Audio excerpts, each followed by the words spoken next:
as I was walking up here today, I kept thinking, we all have a lot in common. I have no idea what I'm going to say, and you don't have any idea what I'm going to say either. So I feel pretty good about this. I am kidding. When I Googled community quotes for procrastinators this afternoon, I did find a really great quote from Coretta Scott King that hit a nerve. The greatness of a community is most accurately measured by the compassionate actions of its members. That could not be more true than in Big Sky. I want to welcome all of you to our inaugural community forum, and thank you all for coming. I want you to notice that the word unity is highlighted in the word community. It stands out. We need unity to succeed. We are better together. The participants here today, together with our resort tax team, have put a lot of time and effort into giving each of you here a glimpse of what they're doing in our community. For those of you who may not know me, my name is Sarah Blechta. I was raised in Big Sky. I've been here over 30 years. I left to continue my education and came back here to start my family because I knew firsthand how incredible this community is. The Resort Area District, known as BizRad, is a special purpose district that has a 5-member board elected by the voters of our community within the district boundary. As an elected group, we have a commitment to you, our constituents and voters, and I feel as board chair, I want to work to inform and engage you all, because again, we truly are better together. This community forum was actually created after a survey response was received that asked us how to find all the different groups in Big Sky that are doing this kind of work, and if we could showcase those that are receiving funds from resort tax so that everyone knows what they're doing. This also gives everybody in the community an opportunity to understand how those entities work together to accomplish action on our community needs. In 2019, right before the pandemic began, we completed a community vision called Our Big Sky. This plan had core strategies and pillars that our community worked on together. COVID certainly threw us a curveball, which changed and evolved a number of the actions that had begun to come out of this vision. Now, more than ever, we understand that the implementation of these actions requires all of us to play a part. The participants here tonight are the community's boots on the ground. Without them, we couldn't accomplish the action needed in our community plan to allow our children's children to enjoy the Big Sky that we all know and love. So thank you again for your engagement, your support, and your willingness to help shape the future of Big Sky. With that, I ask you to be a little like my second favorite soccer coach, Ted Lasso, tonight, and be curious, not judgmental. I'd like to introduce Danny Burschwell, the Executive Director of the Big Sky Resort Area District, who will be moderating tonight.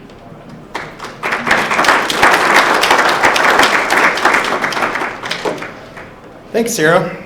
So I like to think of this event kind of as speed dating for our community in many ways. So your first date is right here, getting a 5-minute snapshot of over 38 organizations, almost 40 organizations that make Big Sky tick have joined us today in this inaugural event. There's 2 different sections here of this event. We've got the presentations, which will be happening from 5:30 to 9. Please be patient with me because we are going to stick to pretty strict time commitments for each organization, 5 minutes apiece. This is more of a group audience type of a scenario here within the presentations, and then high-level overviews of those organizations. It will be recorded for shareability after this is all said and done and available on the Resort Tax website. And there are handouts for those of you that want to get engaged and take that second date, if you will, with these organizations that are here participating. Next door, we have the expo where we have more information and you can hold your Q&A for direct involvement and engagement, one-on-one engagement with those organizations that will be next door. We actually have a couple of different categories here for topics, and as you can see in front of you, that's the order that we're going to be rolling with, and public funding is going to be up first. A couple of things and items for the rules for engagement for this evening. Participants have the ability to be able to move freely from both rooms here. We do have bathrooms located right out there in the lobby, as well as appetizers for those who want to grab a drink, coffee, a snack. Feel free to get up in the middle of these presentations and actually go out there and take care of what you need to. There will be no questions, as I mentioned at the beginning of this presentation, and then the reserved seating over here on the right, that's our on deck for all of the organizations who are going to be participating in our discussion.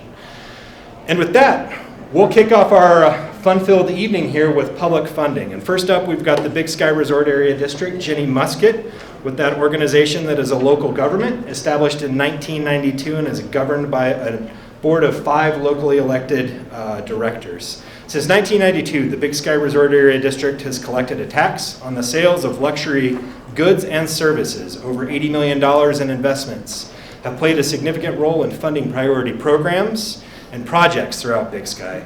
Our vision is that Big Sky is better together as a result of wise investments and engaged community in the pursuit of excellence. Kick us off, Jenny. Thank you everyone for being here. In January of 2021, we completed our first strategic plan, and it has 3 core pillars. The first of being culture of excellence. It's kind of focused on who we are as a team and how we work together. We have 5 locally elected board members, as previously mentioned. They serve 4-year terms. 2 of our board members are up for re-election in May. And then we have a staff of 4 people. We're all here tonight, so please, if we haven't met you, come and say hi. The next pillar is strategic investments. One of our biggest focuses right now is making sure we're having objective decision making. Earlier this year in 2021, we launched an application scoring system. It was an objective tool to evaluate the many applications we receive for funding on an annual basis. We started looking at projects by their outcome to help also guide those funding decisions and stay objective. Those outcomes being infrastructure, projects and programming, administration, and operations. And then in November of 2019, right before the pandemic hit, we adopted this Our Big Sky plan. We're currently working with many of the partners that are here tonight to make this plan actionable and help guide local funding decisions among a variety of partners. And then in March of 2021, we were part of the initial team to launch Big Sky Relief. It was in response of the pandemic in our world getting turned upside down in a matter of a day. We did everything we could to work with these partners to keep our community safe and open for last ski season and to keep our economy thriving. We're currently actively engaged with both the counties and local philanthropic partners to make sure that we're investing wisely and working well with our partners. The last pillar is to engage our community. I hope that you've heard from us a little more. We're trying to reach out through multiple different channels, and we recently took the scary dive into social media, so please give us a follow if you are on any of those platforms.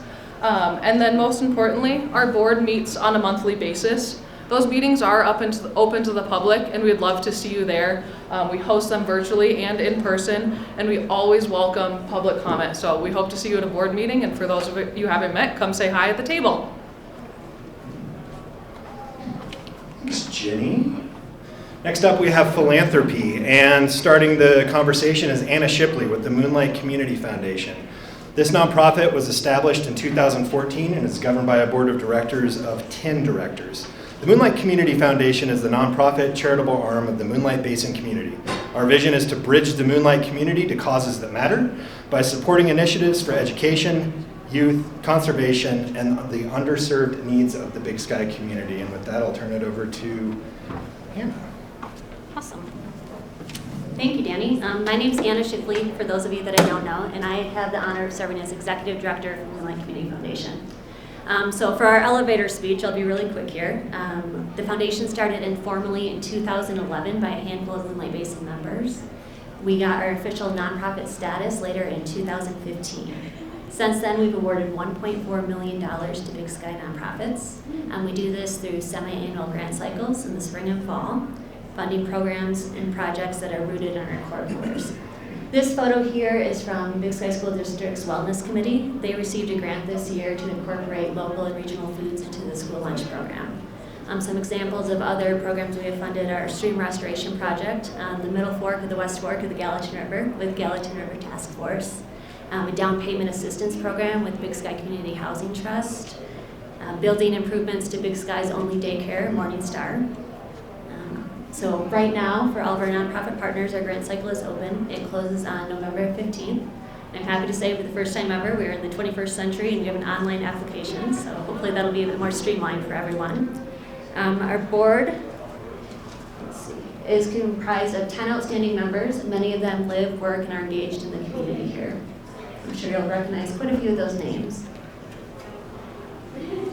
And lastly, none of this would be possible without support from the Moonlight Basin membership. We host 2 annual fundraisers each year in the spring and summer. This one was from our summer bridge event this past August out in the Reserve Golf Course. So thank you all for being here. I'll be next door if you have any more questions.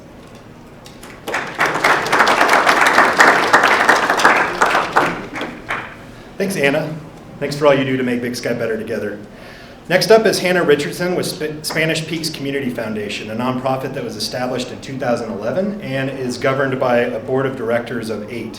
What started as Spanish Peaks members reaching out to support the LIFT program became Spanish Peaks Community Foundation. For 10 years, it has been a privilege to be stewards of our members' generosity. We support education, environmental, arts, and community service initiatives with financial capital and collaboration. Together, we celebrate these partnerships. Hannah, I'll turn it over to you. And just as a reminder for folks, the seating over on the side is for those that are on deck. Thank you, Danny. All right, well, it's great to see everyone here. I'm always humbled by all of our nonprofit leaders and their commitment to serve our community. This commitment is also fully recognized by the Spanish Peaks Community Foundation. So with regards to local support, the Spanish Peaks Community Foundation also has 2 cycles. We have our spring and fall grant cycle. This is a slide from our current annual report, so it includes fall 2020 and spring 2021. Our goal every year is to award grants to nonprofits that support community services, education and youth programs, environmental services, and the arts. And so it's also important to note that this doesn't include the additional grants we awarded through Big Sky Relief Fund last year. Our impact, we always say that our impact is measured by the compassion of our Spanish Peaks Club members. We love them dearly, and they have a great time getting together and building community and supporting everything that matters. Without their support, we wouldn't be able to do what we do and partner with the nonprofits here. And so we're incredibly grateful for their continued participation, and we have a lot of fun while doing it. Our history, it's pretty incredible. We're celebrating our 10th year in existence.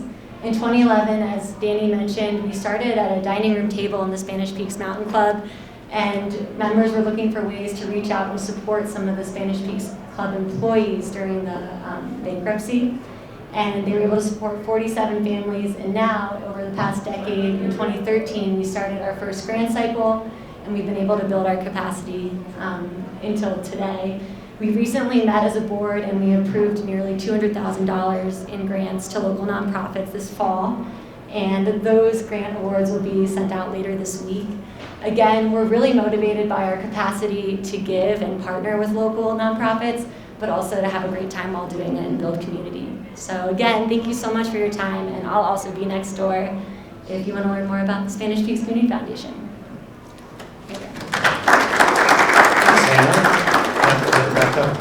Anna. Thanks for all you do to make Big Sky better together. Next up, we have Sierra Wolf with the Yellowstone Club Community Foundation, a nonprofit that was established in 2010 that is governed by a board of directors of 11. The Yellowstone Club Community Foundation connects members and community through philanthropy and capacity building for local organizations that are addressing the area's greatest needs. That'll turn it over to Sierra Wolf. Thank you, Danny. All right. Full here. Good evening, everyone. It's nice to see so many of you. It's great to be able to gather together and see so many community members tonight. A little bit about the Yellowstone Club Community Foundation. We were founded in 2010. That first year that we were founded, we gave just under $200,000 in investments to this community. In the past 11 years, we've grown significantly, and in the past year, we have been able to invest just over $7.5 million into this region. How do we do that? We do that through annual community grants to both local Big Sky nonprofits, but also to a lot of other nonprofits that are in the communities in which our employees live across the region. We also do multi-year capital investments in large-scale community projects, like the Big Sky Medical Center and BASE, the community center that's coming and opening this next year. We provide scholarships to students throughout the region, both to be able to attend college and other programs after college, in addition to high school opportunities for enrichment. And last but not least, we sponsor community events all over the Gallatin Valley, Big Sky, and beyond.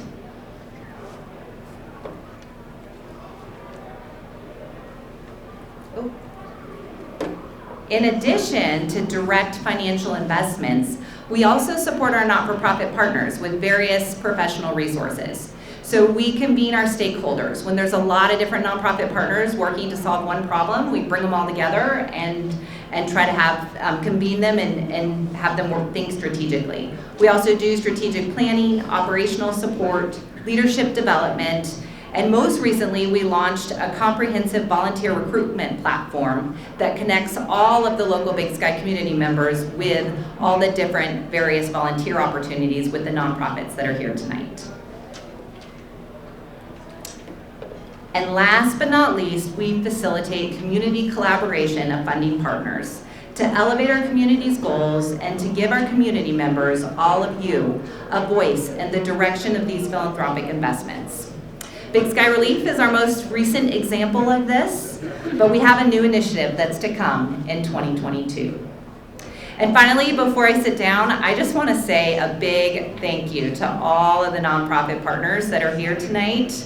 You are the ones that have your boots on the ground, are doing the hard work, and are really the ones that make our community what it is today. So as you listen to all of them, just know that they're the true superheroes in this community, and thanks for all that each of you do.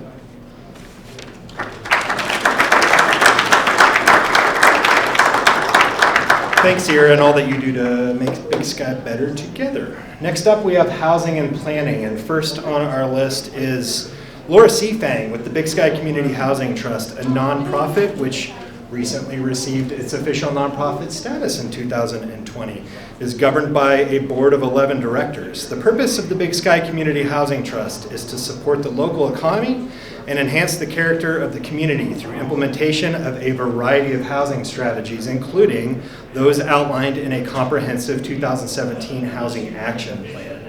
These strategies include deed-restricted ownership of homes and long-term rentals for local workers. And with that, I'll turn it over to Laura Seafang. Thanks, Danny. So the Big Sky Housing Trust is working on one of the most critical problems that we're facing in our community. It's been a problem that's been around for a long time, that we just don't have enough housing affordable for our local workforce. And people who've been here 25 years tell me we had that problem 25 years ago. But it's really acute now. As we all know, real estate prices have been going through the roof, and it's just causing housing to be out of reach for a local workforce. Right now, 80% of our workforce, we estimate, is traveling through the canyon every day. And that just doesn't make for a healthy community. So we're working on several solutions in our nonprofit. One is to bring some home ownership opportunities to folks. With median home prices at $2.4 million, that's pretty much out of reach for most of our local workforce, if not all of them. We did build 52 condominiums behind the tennis courts and softball fields, the Meadowview project, and those were sold at about 50% of market rate. They're all deed restricted, can only be owned by local workers, and the appreciation on those units is capped so that they cannot sell them at market rate, so that we can keep them affordable for future owners. We're also now working on some rental solutions because not everybody's ready to buy. So right now we have two things going. One, our Riverview development in partnership with Lone Mountain Land Company. We're trying to develop 100 units of apartments. There'll be 1, 2, 3-bedroom apartments and also some expanded dorm style housing there. All of those will be deed restricted and rented only to local workers forevermore, so they can't get turned into short-term rentals. So we're excited to be able to get that project moving. We had some disappointing news a couple weeks ago that we didn't get some of the federal tax monies that we hoped would come our way for the project, but we haven't given up hope on that, and we'll keep working to make this project move forward. But that's going to be 2 years away, and we're going to struggle mightily to not have any additional housing units for the next 2 years. So we've implemented what we call a rent local program, trying to inspire people who own properties to rent out to local workers long-term instead of on the short-term vacation market. We're actually paying people to do that so that they can make almost the same money that they'd make on the short-term market.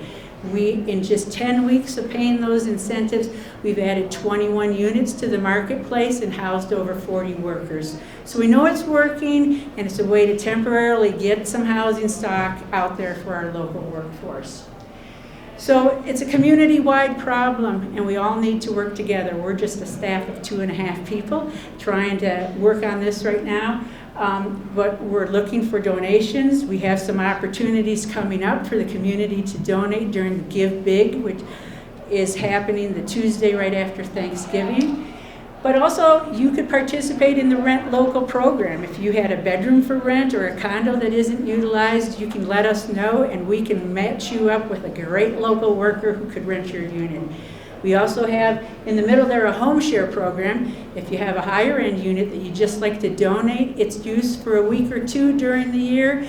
We'll let somebody that's donated their unit or put their unit full-time into the Rent Local program, but they still want to come out and visit Big Sky for a couple weeks vacation. Maybe you'd let them stay at your vacation property for a couple weeks. So there's lots of ways we could all get involved to try to make this solution a reality. It's going to be a lot of work, but we can actually get there with it. So stop by and see us next door, and we'll give you more information. Thanks.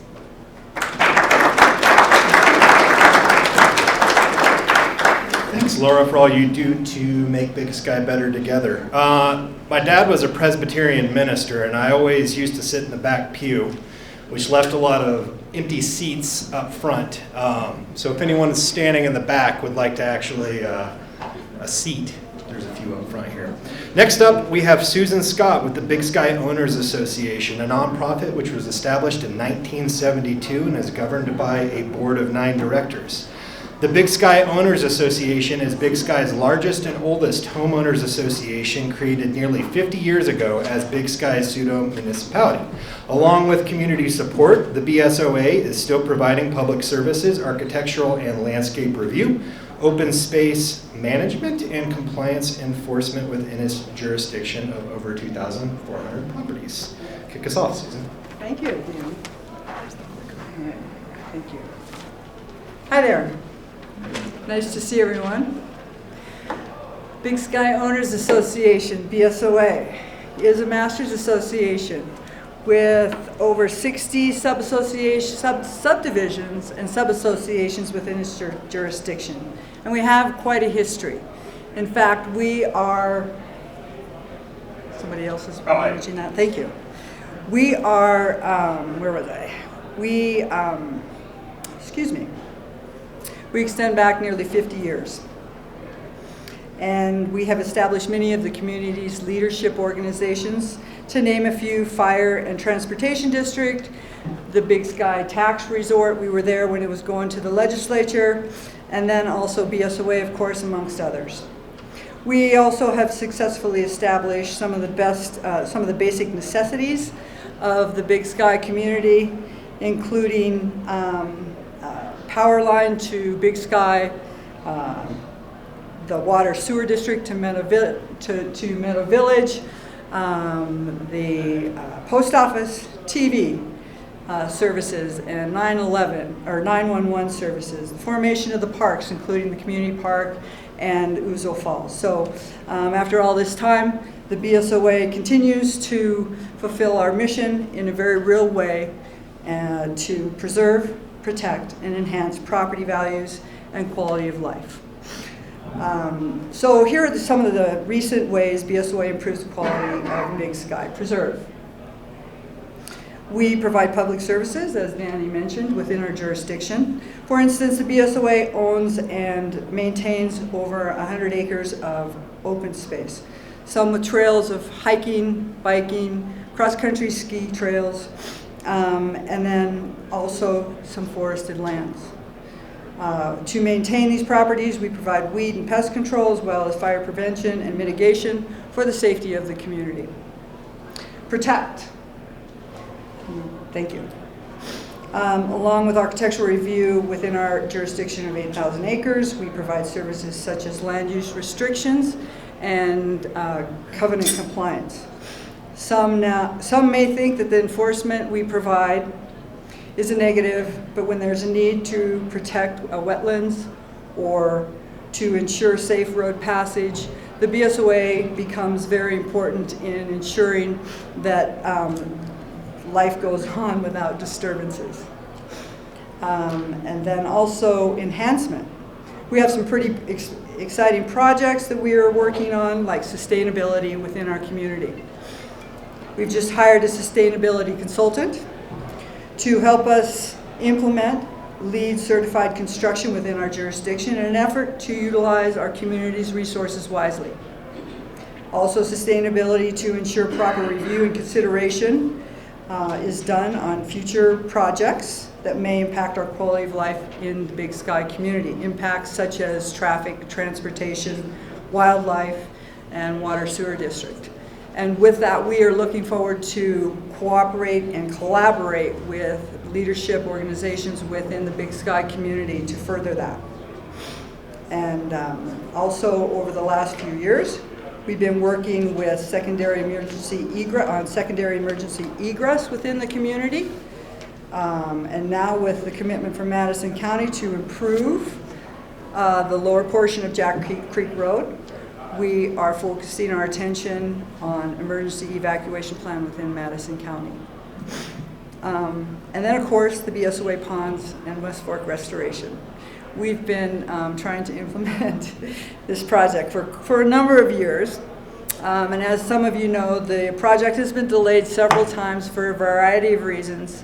But the board is now again moving forward in a final effort to complete the proposed community recreation ponds that will not only restore the West Fork fishery, but also provide a viable fishing pond in the Meadow Village, as well as a fishing dock, beaches, and trails, and picnic area. So we're really excited about that as well. Again, finding ways to continue to improve what makes the Big Sky a special place has been at the heart of the BSOA for many years, and we continue to look forward to that in the future. Thank you very much. Thank you, Susan, for all you do to make Big Sky better together. Next up, we have the Town Center Association and Ryan Hamilton representing them. They are a nonprofit that was established in 2001 that is governed by a board of directors of 3. Bozeman natives, the Simpkins family, have been responsibly guiding the planning and development of the town center for over 20 years, always supporting their commitment to leave a legacy of which the community and their family can be proud. They have owned land in Big Sky since the early 1970s. And with that, we'll turn it over to Ryan to kick us off with TCO. Thank you. Hi there, thanks to Resort Tax for holding this community forum. My name is Ryan Hamilton. I've worked with the Simpkins family and on the Big Sky Town Center project for more than 20 years, since there was just sagebrush in the meadow here, or at least in the town center portion of the meadow. We're in town center right now. The Big Sky Town Center, the initial slide was, the title is the Town Center Owners Association. So my focus of this will be mostly on the TCOA, which is managing the asset, the built environment that largely the Simpkins family and the various project developers have built over the years. The TCOA doesn't really build much, but it maintains, manages, administers what's here in Town Center largely. TCOA started in 2001.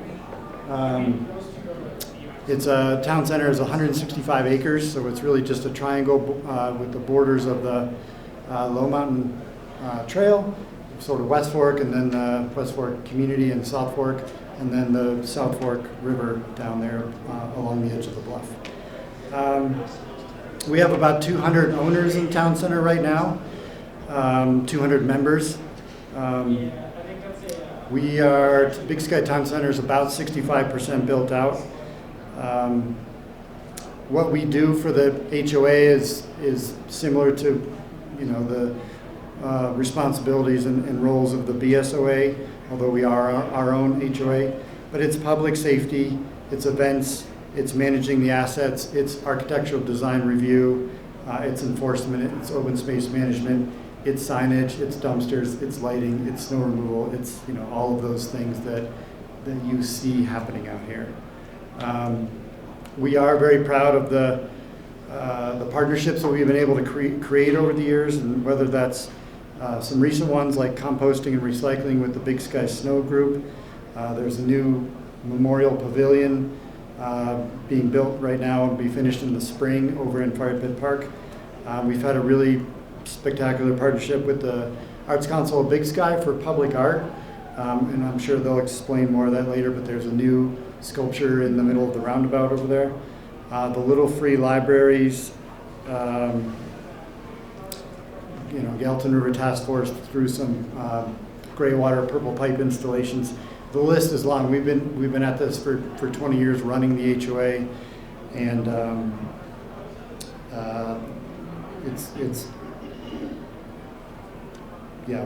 we'll keep going. Town Center is we have contractors. Independent contractors. We don't have any employees at the moment. The time that I spend on TCOA is I work for the Simpkins family as well, and so I'd say about half my time is running the HOA. We do have site services people and event managers and things like that help us out with that kind of thing. And let's see here. Yep. Yeah, some of the community assets that we've worked really hard, mostly on the Simpkins side, the land development side, to secure over the years and to design Town Center in such a way that it encourages people to gather and enjoy Big Sky as much as they can. From ice skating back, starting from a very, very small rink to what you're seeing out there now with a refrigerated ice rink, grocery stores, shops, restaurants, hotel, community center, hospital, Big Sky Discovery Academy, public transit, movie theater. The backstory to these projects is pretty interesting, but we worked really hard to get all of these, and we'll work really hard in the future to secure other assets for the community. So, thank you. Thanks, Ryan, for all you do to make Big Sky better together. Next up, we have the Big Sky Zoning Advisory Committee and Philip Kudrowski. This is a local government committee established in 1996, and it consists of 5 committee members. The Big Sky Planning and Zoning Advisory Board consists of volunteer members who live or own property within the Gallatin Canyon Big Sky Zoning District. Did you all catch that?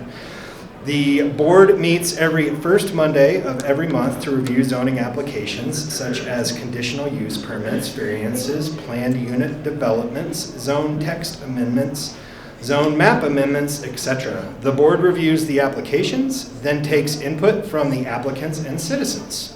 Then the board gives a recommendation for decision to the Gallatin County Planning Commission. The Planning Commission relies heavily on the recommendations from the advisory board. The Planning Commission then makes the final decision and rolling.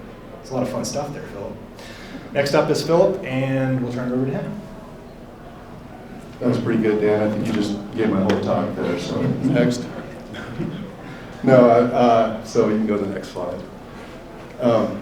Yeah, so we live in the Gallatin Canyon Big Sky zoning district. This district, there's a map next door if you're curious about the exact extents, but generally it goes up to the county line towards the resort, then it goes down into the canyon, upstream past the high school, and then downstream past Karst. It was adopted in 1996. The overlying guiding document for this was the Gallatin Canyon Big Sky Plan. And this was created by people who lived here in the early 90s, citizens and developers. And it kind of represents what their vision was for how this place would get developed. And so that's the overlying guiding document. But the meat is in the regulation. And the Gallatin Canyon Big Sky zoning regulation consists of 2 documents.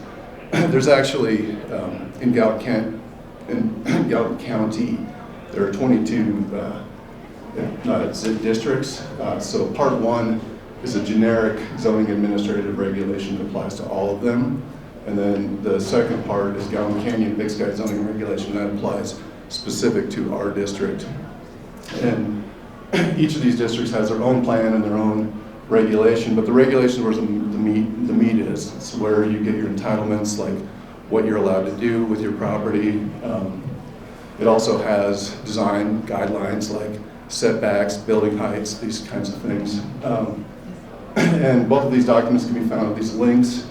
But generally, the regulation is intended to support the plan, which was the vision for how this place would be. And it was updated, it was adopted in '96, but then updated in 2020. And then I guess the committee, I'm on the committee, and like I said, there's a commission, there's a Galvin County Planning Commission that oversees all of these districts. And they don't have representation in all the districts, so they set up committees that consist of people who live in those districts and are like the local representation. And like he said, there are 5-person committees, and they're appointed positions, they're not voted in positions. The commission appoints them. They're 2-year term limits, no term limits, 2-year terms, I'm sorry. And basically they provide recommendations to the Planning Commission for final decisions on applications. They meet first Monday of every month at the Big Sky Water and Sewer District building, or Zoom now at 9:30. And these meetings are intended to give applicants an opportunity to kind of do a dry run of what it'll be like in front of the real commission. And it's also an opportunity for public comment.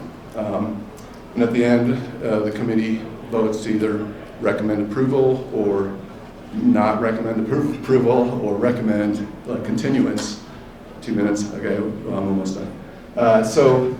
And that's it, it's a recommendation. The commission can still make their own decisions, but I'd say in the 8 or 10 years I've been doing this, 95% of the time they follow the recommendation of the advisory board because they're kind of the locals. So I'll be next door if you guys have more questions, but I appreciate your time. Thanks, Philip. Thank you for all you do to make Big Sky better together. Next up, we've got Justin Bain with Lone Mountain Land Company, a private organization that was established in 2014. Lone Mountain Land Company recognizes the importance of providing more housing options for the community as the employment base in Big Sky continues to grow. They have a solid track record of providing long-term housing options for Big Sky workers, and their newest workforce housing initiative exemplifies their commitment to helping solve the local housing issues. And with that, I'll turn it over to Justin.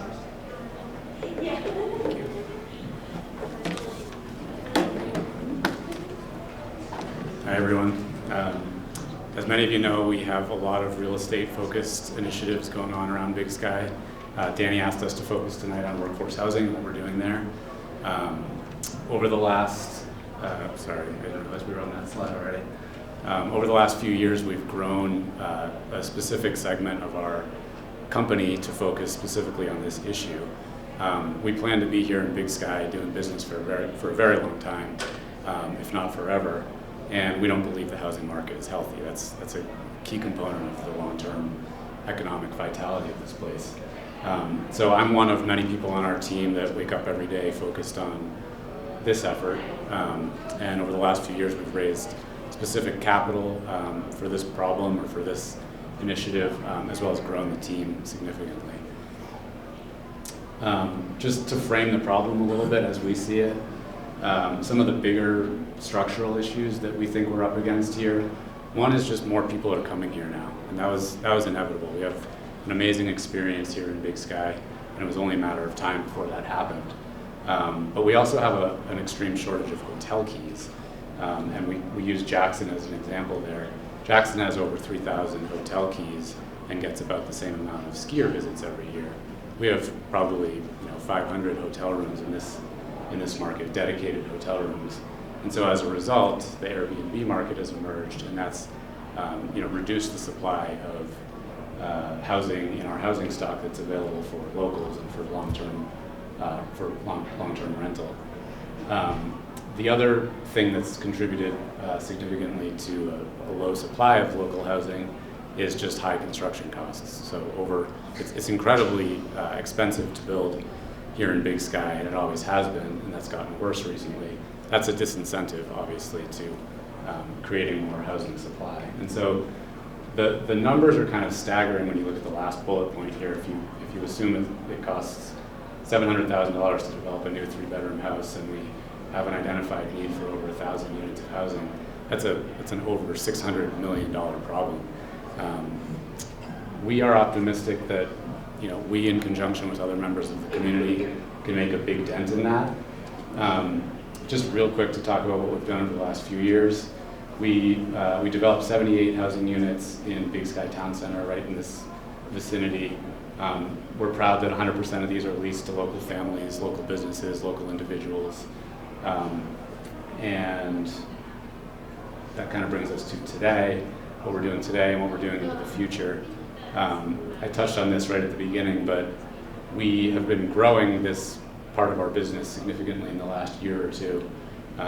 We've been successful in identifying a significant amount of capital that will work towards that huge deficit we just talked about. And we have a pretty robust pipeline of projects, either in development or in the pipeline. The 5 projects you see here in the middle of the page, those comprise about 500 units of density. About 350 of those exist or are under construction right now in Big Sky or in Gallatin Gateway. On the top here is an apartment building we just completed behind the Bucks T4 property. And then at the bottom is a rendering of our Powder Light project near the Ace Hardware that's under construction right now. I'm not going to go into detail on any of these projects, but I do want to talk about Riverview, which Laura talked about a few minutes ago. It's very early days. We haven't broken ground yet, but that's an example of a way that we've collaborated with other members of the community, specifically the Housing Trust, the Sewer District, and the Resort Tax.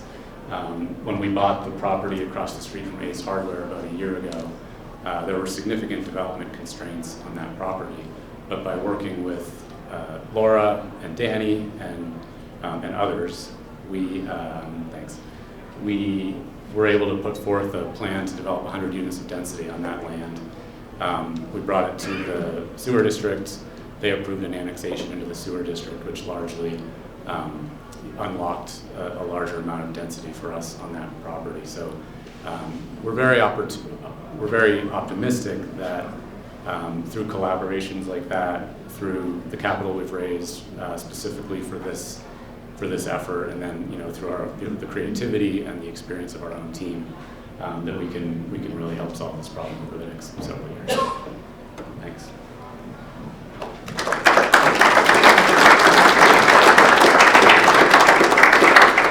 Thanks, Justin, and thanks for all you guys are doing to make Big Sky better together. Just a quick transition here into the public works session. A reminder for everyone that next door we do have the expo where all of these organizations can engage with you directly in a one-on-one format. We got plenty of food and drinks out in the lobby there. If you want an adult cocktail, you could run over to Copper if need be. We are running these pretty on time, and good job everyone for keeping on point. Next up, we've got the Big Sky Water and Sewer District, and Grant Burrows is going to be joining us to present on their behalf. The Big Sky County Water and Sewer District is a special purpose unit of government organized to regulate and operate the water and sewer systems at Big Sky, Montana. Created in 1993, the district is governed by a 7-member board of directors. Board meetings are held monthly at the district office, generally on the 3rd Tuesday of each month. The public is welcome to join. All right, Grant, let's kick us off. Thanks. Yeah, my name's Grant Burrows. Normally Ron Edwards, the manager, would be here, but he's in Bozeman giving a presentation down at Montana State University. So I am the wastewater superintendent, and I guess the big thing that we're doing is, you probably noticed the batch plant down by the Ace Hardware. That's part of our new project down there to build a new sewer treatment plant. Don't want to go there. So the current plant here is 0.65 million gallons a day. That's what it was designed for. The new plant will put us up around 1 million gallons a day. And This started today, pouring the concrete, so we're kind of excited. They're a little behind schedule.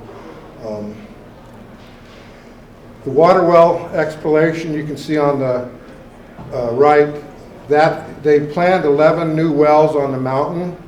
They drilled 9, and they're hoping to develop 2 of those. They're just waiting for the geologist to come through with the final well development on that.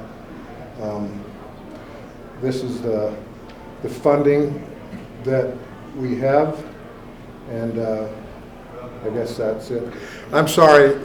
I really encourage you, if you want to ask questions, you got to come and talk to Ron, because he's the guy. I'm the student.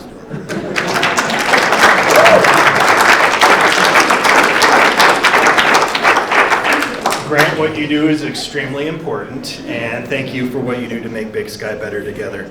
Next up, we have Inion Williams with the Big Sky Transportation District, a special purpose district established in 1991 with a locally elected board of 5. The Big Sky Transportation District will be celebrating its 30th anniversary in December, and its Skyline services will be celebrating their 15th anniversary.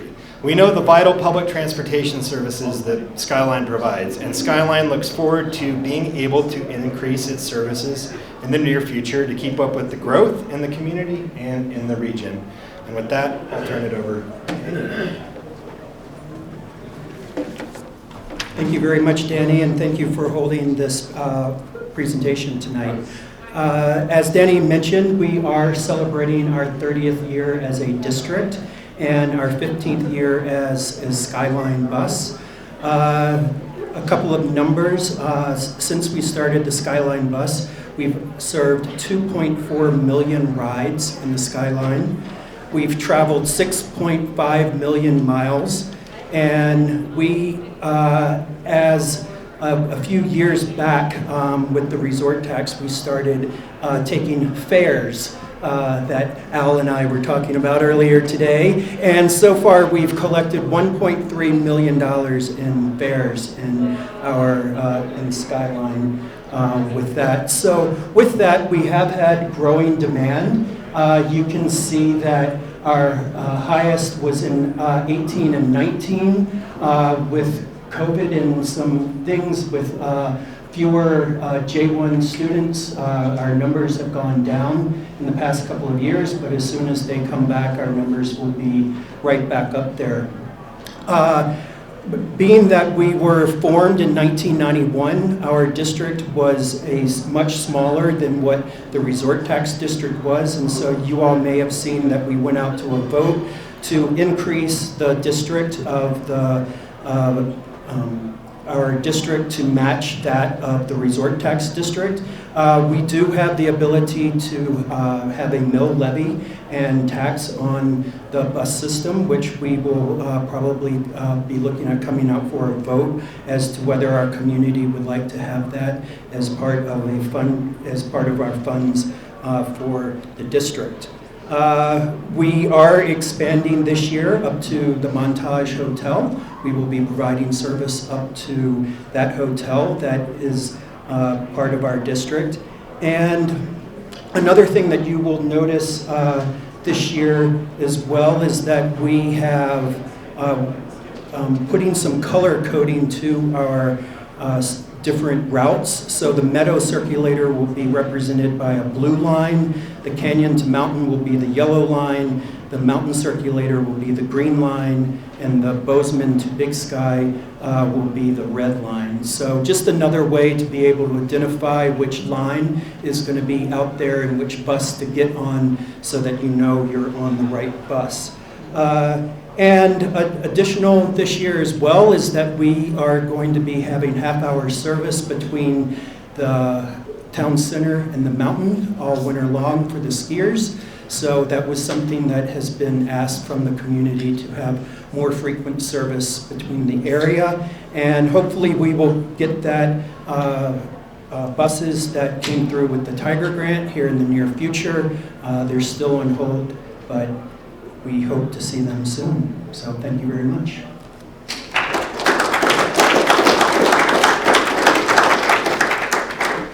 Thanks, Indian, and all you and David do with the Transportation District to make Big Sky better together. As a reminder, these presentations are informal. Feel free to jump up, head and grab some food, a drink, go to the bathroom, head to the expo next door and learn more information. We also have handouts, which are out front for contact information for all the organizations if you want to get involved, as well as this recording, which will be available tomorrow, or the Seth, maybe not tomorrow.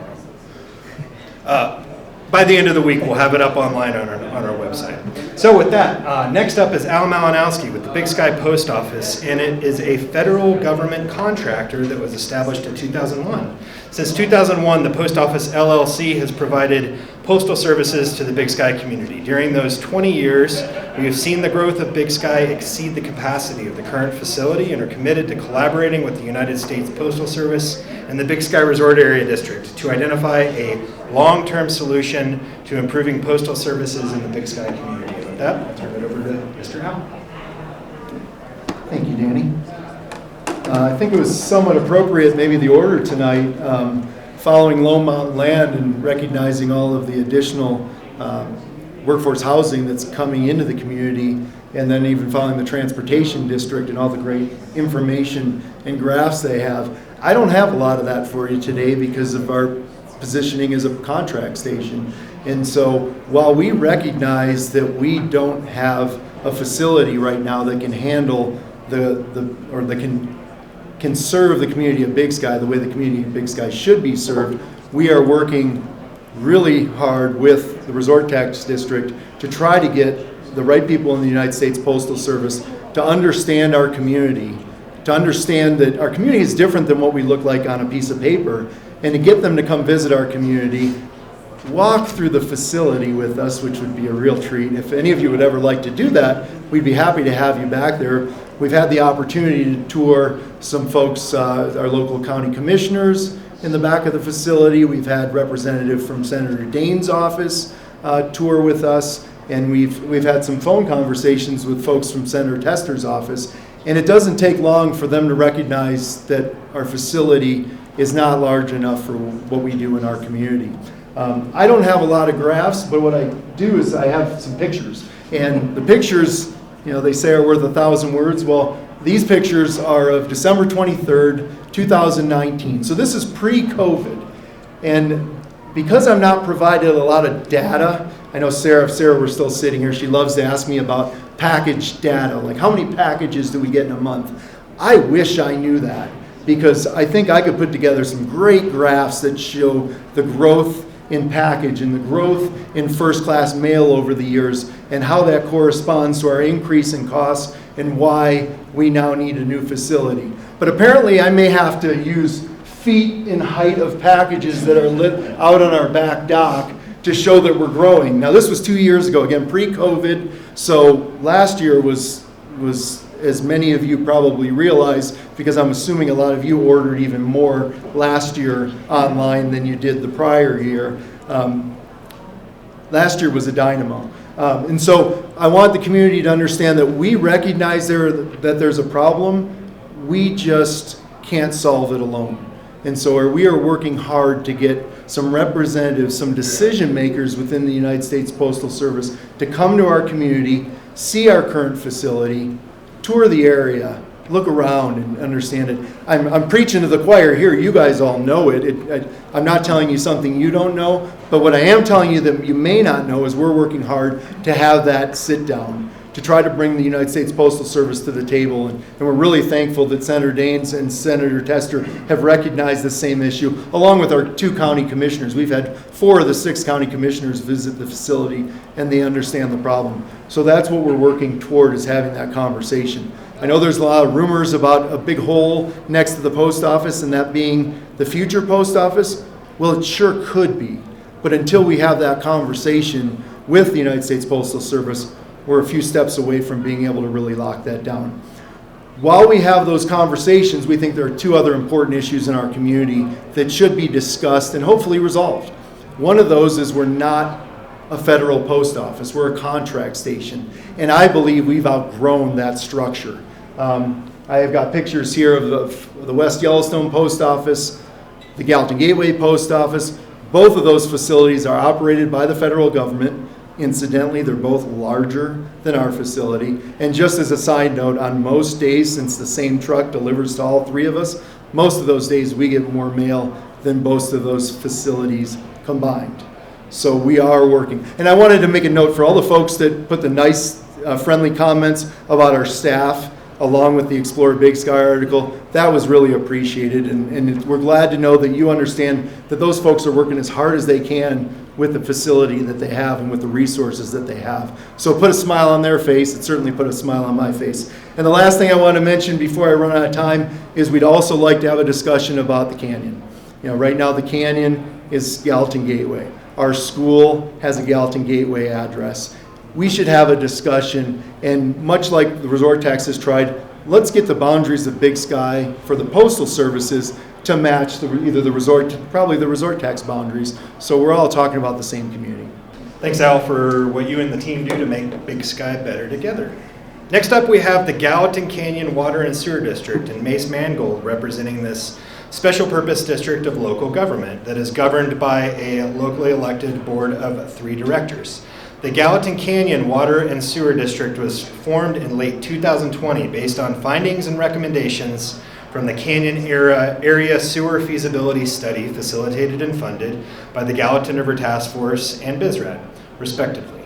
Since that time, additional studies have been completed and a total of $14 million in funds secured to construct the base infrastructure required to provide central sewer for the immediate development corridor along Highway 191 and the Gallatin River. And with that, I'll turn it over to Mace. Thanks. So Al said we should talk Canyon, and I'm here to talk Canyon. So I got unanimously voted to present today from the 3 board members. Drop of a hat, they didn't even think twice. My name is Mace Mangold, work with WGM Group, who has worked over the last couple of years to get this project kind of defined, evaluated, feasibility level characterization of why it's needed and what it's going to take to do. So general two years and counting timeline. BizRad is really the reason this is gotten to where it's at. The task force, it was the impetus, their proactiveness towards understanding the river system, recognizing septic systems as a notable threat to the river, led to funding for the feasibility study. That funding secured in 2019, roughly a 9-month effort to get through that feasibility study. There's been 2 public outreach meetings during that effort to kind of share findings. Those are available online if you go to the task force website. Just this summer, the funding effort has ramped up with ARPA funding, plus the 1% for infrastructure vote earlier this spring. And with that, as Danny mentioned, we've secured now $14.75 million as of last week. So slowly bring the money to the table to get this on the tracks. Coming out of that feasibility study, the district formed roughly 9 months later, so very rapid formation to move upon the recommendations of the feasibility study, and we're starting to see how we can phase the project relative to the funds secured, and so kicking into this 4-year run of who wants to connect, how big will the boundary be, what's the affordability of this system, and starting to define the project further.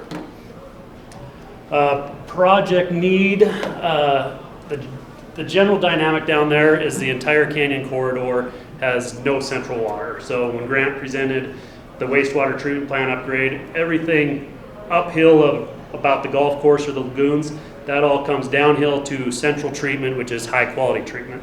And with the Big Sky Water and Sewer District's plant upgrade, it's very high quality treatment. Whereas down in the canyon, it's concrete tanks to drain fields, and that goes into the groundwater. All the potable water in that canyon is via wells in that same aquifer. So this is a map illustration of projected build out over the next 20 years of nitrogen plumes going to the Gallatin River.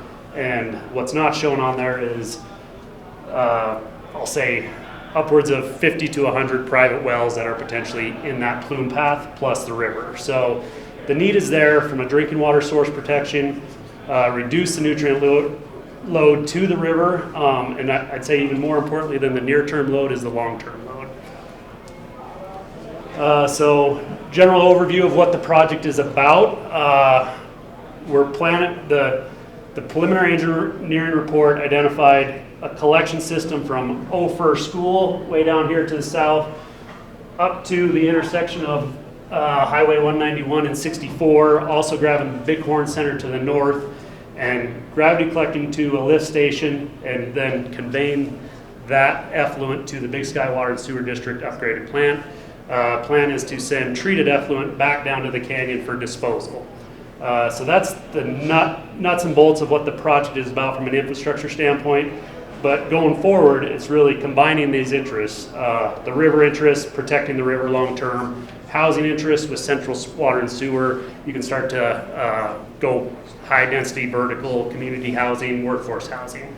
And then again, the collaboration between the Big Sky Water and Sewer District and the Gallatin Canyon Water and Sewer District of treatment provided by one and disposal by the other is a co-solution that has a lot of benefits for the community. Again, the Big Sky wastewater treatment plant upgrade that's in progress, as Grant described, that's key to maintaining that net nutrient reduction we're after. Highway 64 conveyance, like I said, and collection through the corridor, and our goal is to conserve that water via groundwater recharge to the aquifer, which will, and potential irrigation reuse of that treated effluent to start reducing our reliance on pumping from the aquifer in the first place. I think that is my 5-minute summary. Thank you. Thanks, Mason, and all that the Gallatin Canyon Water and Sewer District is doing to make Big Sky better together. Next up, we have public health and safety, an area that's been critically important for not only our community, but the rest of the world during this pandemic. First up, we have Greg Meagard with the Big Sky Fire Department, a local government special purpose district established in 1971. It is governed by a board of 5 locally elected directors, and the Big Sky Fire Department district covers 80.4 square miles. Big Sky Fire Department continues to grow to meet the staggering growth in our fire district. We are constantly looking for ways to improve our community engagement and participation. We utilize a mix of outreach efforts that include social media campaigns, educational events, and school programs. And with that, I'll turn it over to Chief Meagard and say thanks for putting some of those fires out that happened. Thank you, Danny. Good evening, everybody. It's great to be here. I really thought Sheriff Springer would get up here first and then it'd be easy for me to transition in, but hey, we flipped it up tonight. Actually, I was hoping to be the shortest one tonight, but Water Sewer District just blew that goal out of the water, so no pun intended. As Danny said, everything we do is about community service, and that's serving the people that live, visit this community. And we've seen a trend through development, through emergency calls, that our call volume continues to trend up tremendously every year.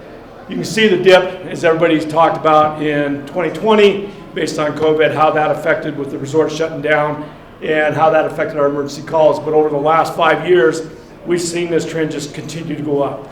And so we see that with development. This is just land use permits in Gallatin County for this community. And you can see that trend continues to fall. So with the development comes demand for services. Demand for services impacts not only fire, law, search and rescue, every aspect of this community that you heard about tonight. So you can see, this doesn't count Madison County. As Danny said, we're 80.4 square miles of fire district that covers 2 counties, 2 county commissions that we work with. And then last is public education. This is the foundation of what we love to do. We love to go out to the schools, the communities. And unfortunately, 2020, COVID just shut that down for us, and it was heartbreaking because we'd love to get out and speak with the kids, go to the schools, teach them fire prevention, education. So we tried to adapt a little bit, doing a little more outside this year, but we're hoping next year in 2022, knock on wood, that COVID sort of goes away and we can get back into the schools, educating folks on what we do and how we do it. And last thing I noticed on the post office, apparently we need to do a fire inspection there because it looks like their fire load's beyond control. So with that, thank you. Thanks, Chief, and thanks for all you do to make Big Sky better together.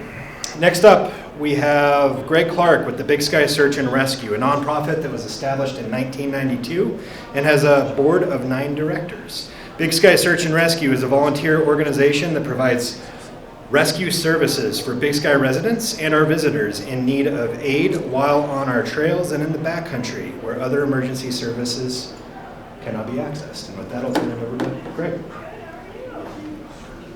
Thank you so much. I did want to take this opportunity to thank Resort Tax as a volunteer member of this community going through this process. They've made it so easy and awesome, and having events like this is really cool, so I appreciate that. I also wanted to take this moment to recognize some of the volunteers that we have in this community that we provide to Big Sky and Gallatin County as a whole, and I think this is like one example that we have of just a tremendous community member that does a lot of volunteer work to do search and rescue, coroner work, canine rescue work, you name it. Heather Walker does those things for this community. So I think she's an example of the many talented people that we have here at Search and Rescue. We have a lot of equipment that was purchased by Resort Tax money that is here if you guys would like to look at it. And we have a lot of exciting things coming, both in an upstream approach to search and rescue with making sure people don't get lost, but also some exciting stuff coming with the county and more partnerships with neighboring members of West Yellowstone and the Valley. So if you want to come see us, talk to us, answer any questions, and thank you, Heather.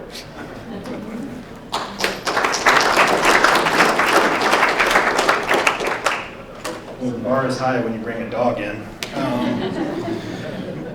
Next up is Bozeman Health Big Sky Medical Center and Taylor Rose representing Big Sky Medical Center, a nonprofit which was established in 2015. Big Sky Medical Center is the primary local provider of emergency and non-emergency services in Big Sky. They offer a broad array of health services to meet the community needs, and with that, I'll turn it over to Mr. Rose. Thanks, Danny. Again, Taylor Rose. Thank you. So currently, Big Sky Medical Center is a critical access hospital located here in Big Sky. We've been open since 2015, and since then we've seen incredible growth in the community, and we've been striving to address those needs. We're also working to meet the need for the COVID-19 pandemic. Right now, we've since the pandemic started, we added 4 additional beds. We've continued hospital operations. Recently, with contributions from BizRad, local community foundations, we've been able to build out our supply chain space and purchase a high-capacity PCR test machine for COVID tests, which will give us the ability to pretty much meet a 24-hour turnaround time for any testing needs in the community. So that is the current plan. We're continuing to do COVID vaccine administrations on every single Wednesday. And just for your information, we're going to roll out all 3 Pfizer, Moderna, and J&J boosters for all those that need those. And we'll be ready to give vaccines to children when those get approved. So let's see, new and improved services in the last year that the community should probably know that we have, so you're not driving all around the county to try and find these or around the state. Ultrasound services, 1 day a week we offer ultrasound. You can schedule those. We have a behavioral health program expansion. Thanks to the community donations and involvement there, we've been able to really bolster the behavioral health providers in the area. Dr. Maidman is one of those, and a few other providers in the community that now have direct access here in Big Sky, which is a big deal. We have new physicians in the emergency department and primary care clinic. We basically moved to a emergency trained physician in the emergency department. So you're getting those emergency trained physicians instead of like family medicine trained physicians, which is what it was when it first opened. We are working to build out a swing bed program, which will give skilled nursing level of care, basically like a nursing home level of care here in Big Sky. As a critical access hospital, we're allowed to do that by CMS and Medicare. We're working to do infusion services, and we're also working on our level 3 trauma designation for Big Sky. That's about an 18-month process. We've hired our coordinator, and so we're starting down that path. We also do a lot of community outreach here. There's the Healthcare Connections, the bus that comes around Big Sky that offers free healthcare to people who need it, vaccines, basic checkups, and stuff like that. We participate in the Behavioral Health Coalition with Big Sky, and we also have our Community Health Needs Assessment, and I would encourage all those in the community to participate in that. That is a collaborative effort where your voice is used to kind of give us our future and what we need to focus on. When the voice of the community said we needed behavioral health, that helped us drive our strategy in behavioral health. So you can go on bozemanhealth.org/CHNA and you can look that up and participate. So that is all I have. Thank you. Thanks, Taylor, and thanks for all you and the Big Sky Medical Center are doing to keep Big Sky better together. Next up, we have Gallatin County. Oh, did you take my clicker? Let's do it. We have Commissioner Scott McFarland representing Gallatin County with an update on the Gallatin County Law and Justice Center. Gallatin County is a local government that was established in 1865. I think you've got the longest running old-time award, so congratulations. It's governed by post office. And is governed by 3 county commissioners. Gallatin County and its over 500 employees provide services to the citizens and visitors of Gallatin County, ranging from public safety and roads to land use planning, elections, and a whole lot more than those things as well. So with that, turn it over to Commissioner McFarland. Thanks, Danny. I wasn't certain I was going to have visual aids, but I should always assume that I'm going to have a presentation, right? So we've been giving this presentation all over the county recently, but I recognize that 50 people in here, a lot of you are Madison County residents. So this is specifically for those voters in Gallatin County that haven't yet turned in their ballots, which we've already received a lot of ballots, so I think a lot of you have probably already turned your ballots in. But our priority to speak with people today, because it's kind of the subject of the moment, is our courts building item you're going to see on your ballot. Those of you that have been voting in Gallatin County for several years might recognize this item from the past, something we've been calling the Law and Justice Center for 2 iterations. Now in this 3rd iteration, it is no longer the Law and Justice Center, it's the courts facility, because we have removed the law part from the programming of the building. It has been a drastically reduced scope and programming presentation for the community. We think what we heard from the community was that the project was too big, was too many things, so we really reduced it to what we can very strongly say is the most important thing for your county today for us to ask you for. There's a lot in our presentation and our slides. Sometimes I can take 30 minutes to give this presentation, but you can certainly come over to our booth and talk with me more about the building if you have any questions about the facility, what's going to be in it. The high points here are why we need it.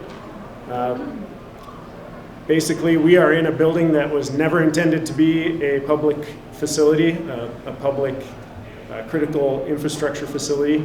We're currently in a Catholic high school building that was built privately, funded privately, and meets none of the codes you would think of a modern building. We've been in that building way too long and have been representing the community for years that we need to provide a better facility for a lot of these critical services for your community. Our judicial system in Gallatin County is a major priority of your county government. We are required to provide that service for you. We currently have 3 district court judges, but have programming justification for 7. We have recently been able to convince the Montana Supreme Court to award us a 4th. We will have a 4th district court judge next year, and we have nowhere to put that judge. This is an effort to find a place to put that judge. I'm not clicking through because I know I'm not following the order of what this is going to show, but we just have some representations and renderings of what the building looks like. If you're familiar where the current Law and Justice Center is, at the corner of 19th and College in downtown Bozeman, we're staying on that location. We'll be ending our relationship with that old building and tearing it down. That's the goal, and moving all court operations into here. Other programming that's in that building, we have other plans for. The sheriff's office, we have some other facilities and some other investments to make there. The county attorney's programming will be in other locations as well. So we're really representing that the county courts building is an absolute priority for the community. It's long overdue, as we say here.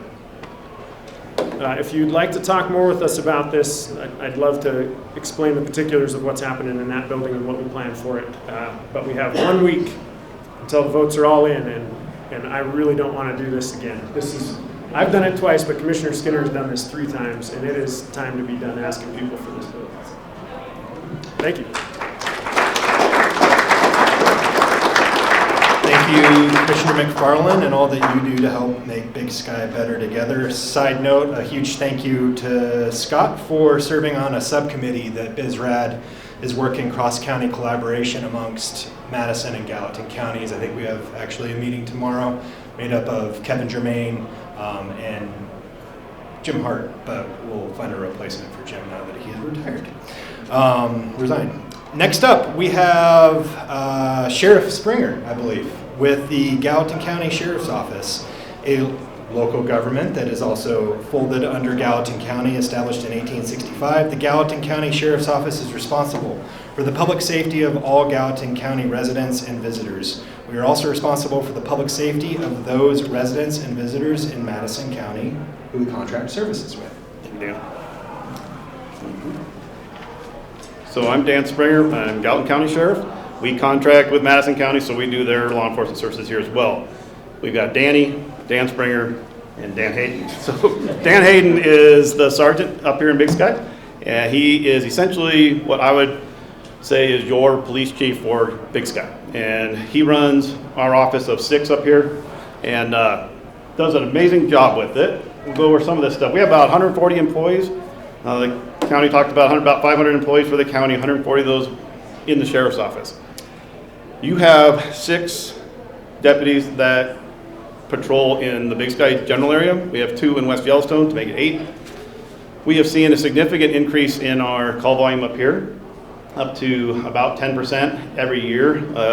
COVID did not slow us down. In fact, apparently when people are together too often, they don't get as long as well. We actually saw an increase in call volumes, in very specific call volumes actually.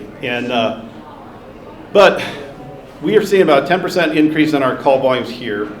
And Big Sky itself accounts for up to 20% of all of our calls for Gallatin County's law enforcement. So that's a pretty significant number for 6 deputies. So we know that this is increasing here.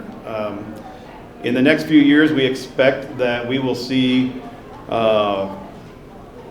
likely asking for 2 more deputies in the next couple of years, and then probably another couple more deputies to add a detective and whatnot to this area, so that they can start working more of the felony cases. Currently, the larger felony cases are covered by our detectives down in the valley.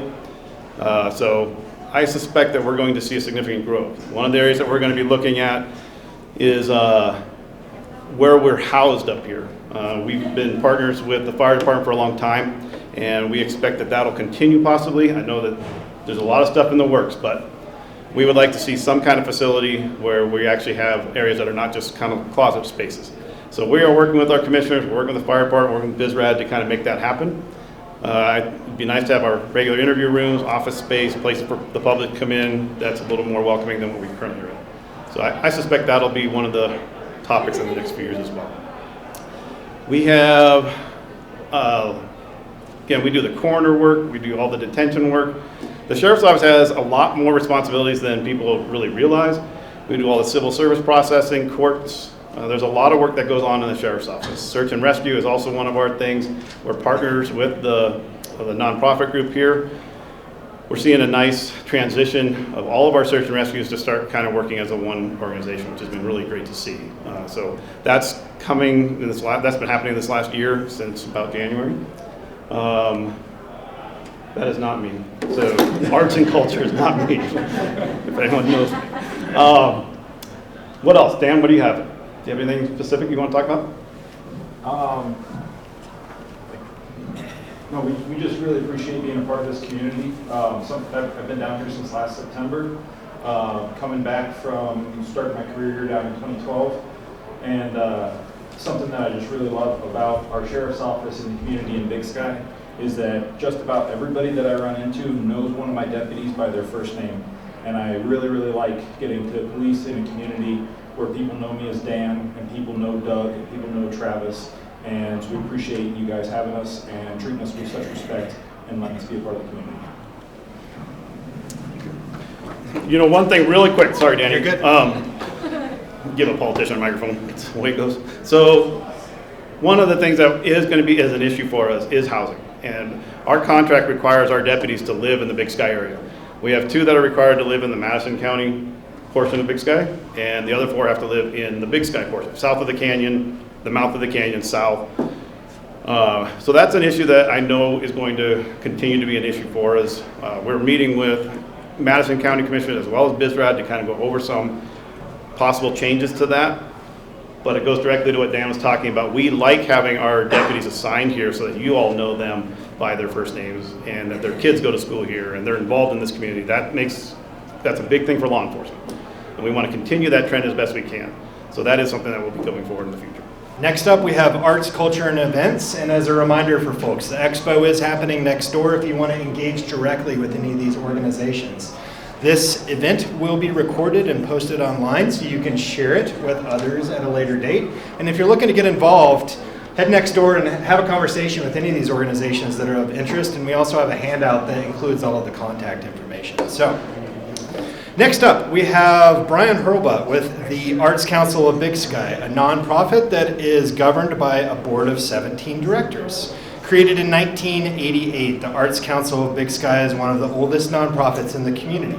Since then, the organization has grown to become a leader in providing accessible arts programming for all sectors of the community, including events, educational experiences, and public art. And with that, I will turn it over to Brian.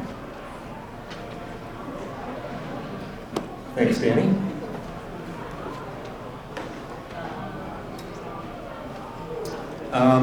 So we have, I think that's the, is there, okay, we'll start with this one. So the Arts Council has 3 main areas, and we are expanding in all of these areas. And the areas are events, education, and outreach, and public art. I'm going to go over a couple highlights here. For events, we have a lot of things that we're excited about coming down the pipeline. We're collaborating with The Independent, which is a new venue in Big Sky. It's the renovated movie theater, on music and film events starting in January 2022. We are moving our home to the base, which will give us space for new programs like literary events, artist receptions, and more workshops. We're going to continue to partner with WAMPAC on certain programs throughout the year. And as always, we are continually working to improve every event that we present. And as far as education and outreach goes, the Arts Council, as many of you know, are moving into the base, opening up in spring of 2022. It's going to have a dedicated arts classroom, classes for kids and adults, a full pottery studio, including wheels and a kiln. We're hoping to expand offerings to add more literary programs, like writing workshops and author readings.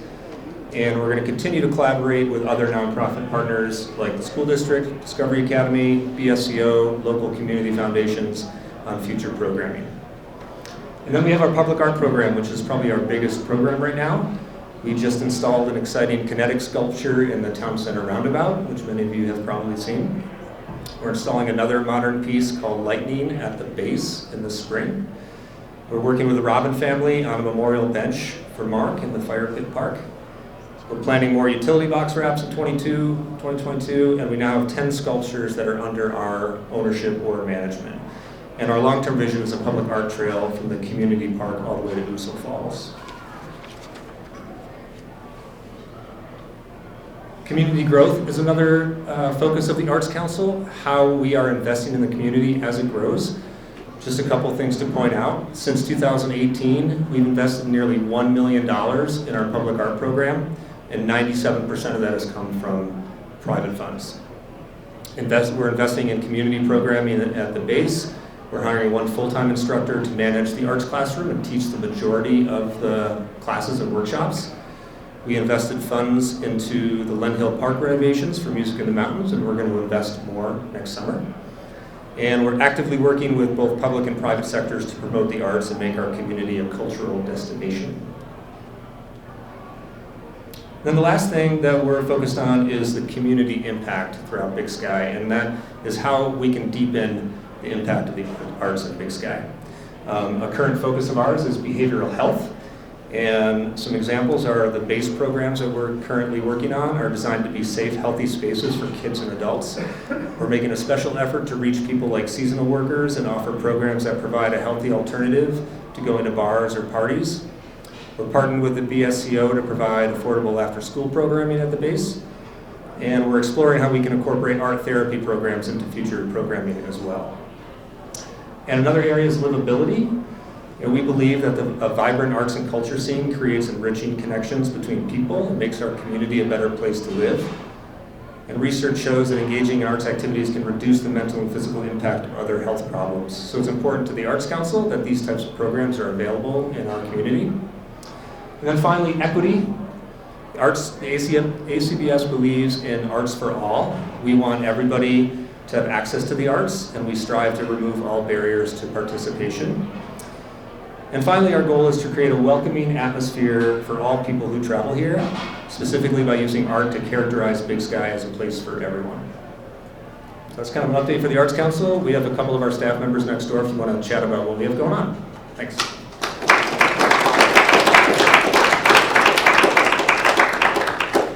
Brian, and thank you for all you do to make Big Sky better together through the Arts Council.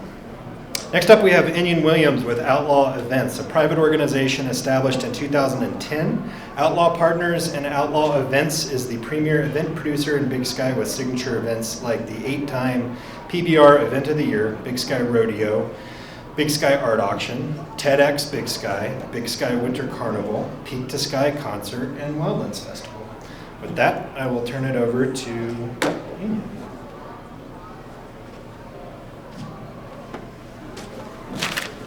Thank you again, Danny. And I think the only thing more fun than riding the bus is going to PBR, right?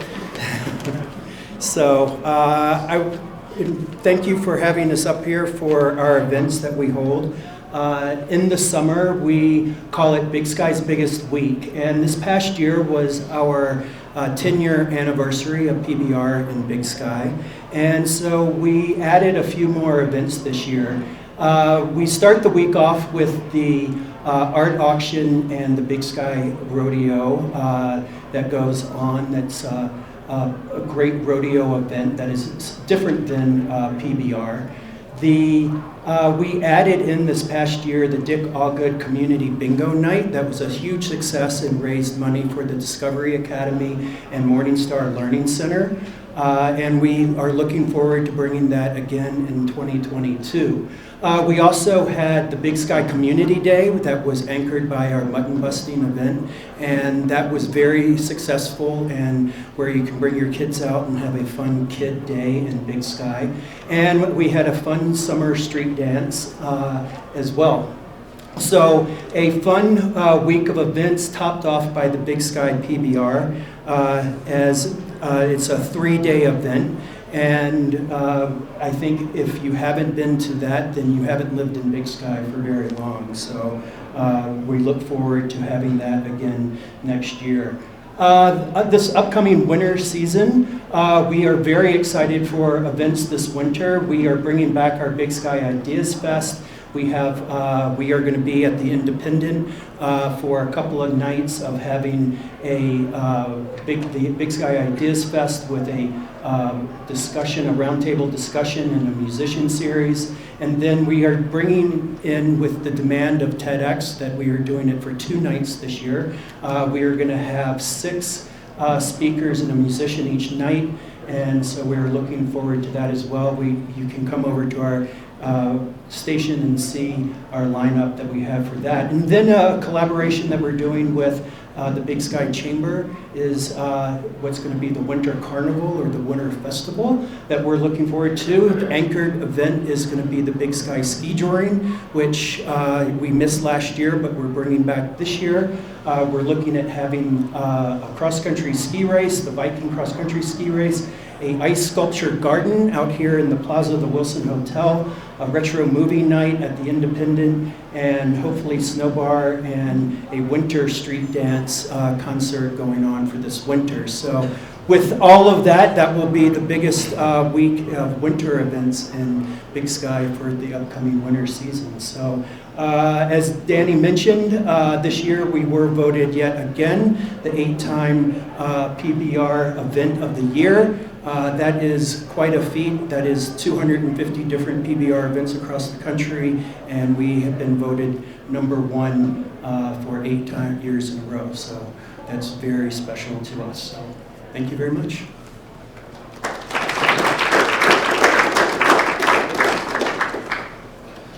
Thanks, Indian, and thanks for all the outlaw events due to make Big Sky better together. Next up, we have John Zirkle with Warren Miller Performing Arts Center, a nonprofit that is governed by a board of directors of 8.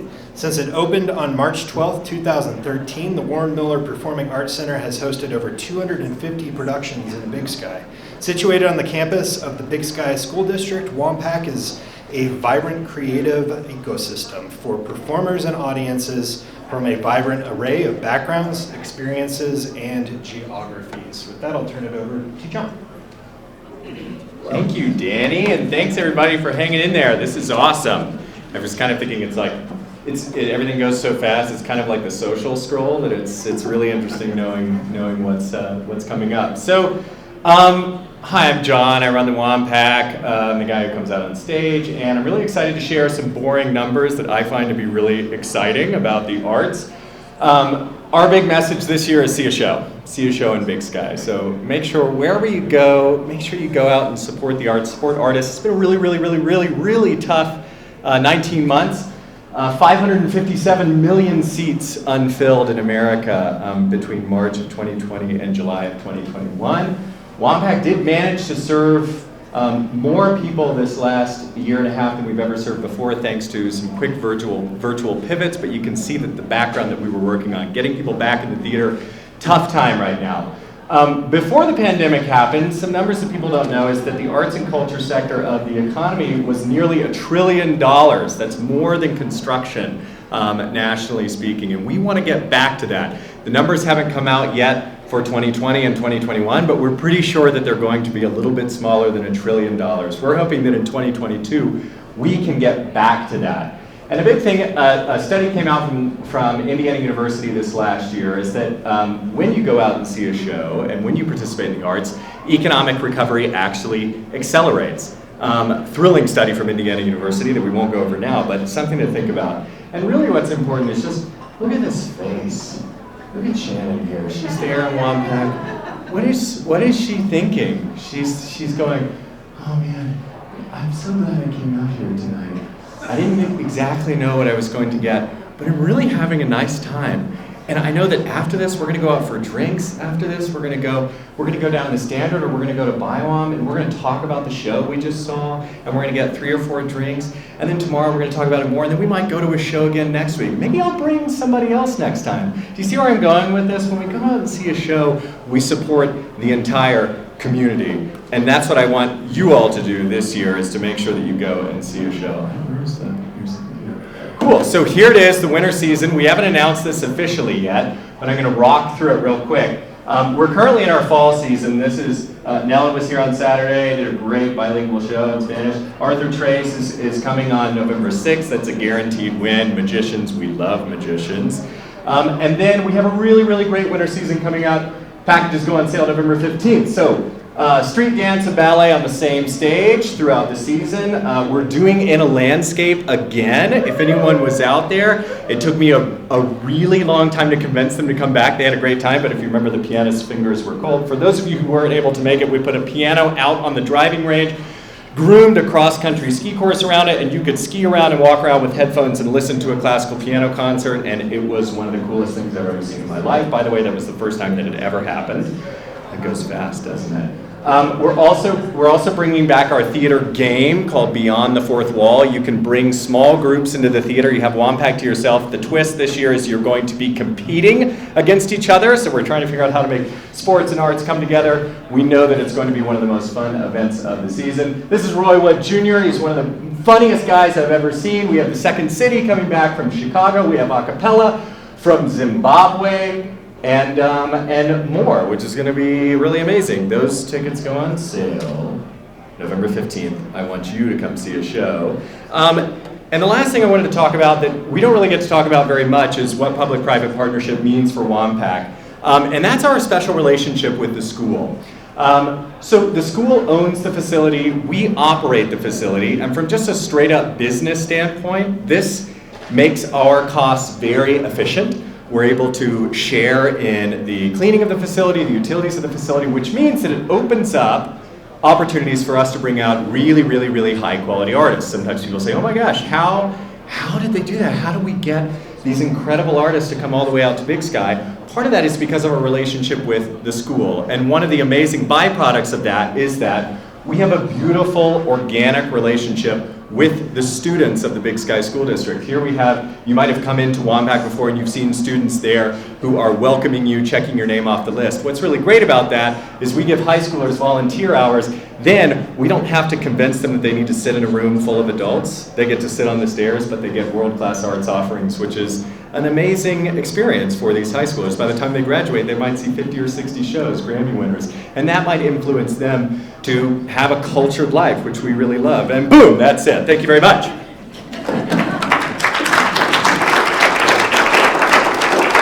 John Zirkle, bringing the energy. Thank you for all that WAMPAC does to make Big Sky better together. Scott, maybe you should hire John to pitch that Law and Justice Center or something. I'm just saying. Next up, we have Recreation and Conservation. And as a reminder to folks, the expo is happening next door for one-to-one conversation. If you need to grab a cocktail, you can head over to Copper. We should have appetizers and drinks out in the lobby and contact sheets as well. And first up is Whitney Montgomery with the Big Sky Community Organization, a nonprofit which was established in 1998 and is governed by a board of 13 directors. Big Sky Community Organization is a nonprofit dedicated to facilitating year-round recreational programs, outdoor spaces, and community partnerships that serve all of Big Sky, enhancing access and quality of life for everyone that lives, works, and plays here. Thank you, Danny. And how does one follow the stage master of John Zirkle? Yeah, I don't think so. But anyway, thanks everybody for being here. The Big Sky Community Organization, known affectionately as BSCO, has been hard at work to further develop our services to the Big Sky community through providing recreational opportunities and enrichment programs. BASE, which all of y'all have seen go up over the last couple of years, will be the year-round 26,000 square foot indoor facility in which will be in place for the community to gather, to recreate, to learn new skills from athletic pursuits to different types of arts, like Brian mentioned with the Arts Council, or to simply visit with one another. BASE is an acronym that stands for Big Adventure, Safe Environment. BASE will be in place to build community for all of us to use. Well over $20 million was raised for the community for this amazing new asset. The rising cost of materials, delays, and increased labor costs will not surprise anyone. We're falling a bit short of our original budget, so there'll be more to that in the future. But we are targeting a grand opening in March. There will be a membership fee structure, so everyone knows, and it's designed to be affordable for all with access to financial aid for those who need it. Our goal is for BASE to be accessible to the entire community.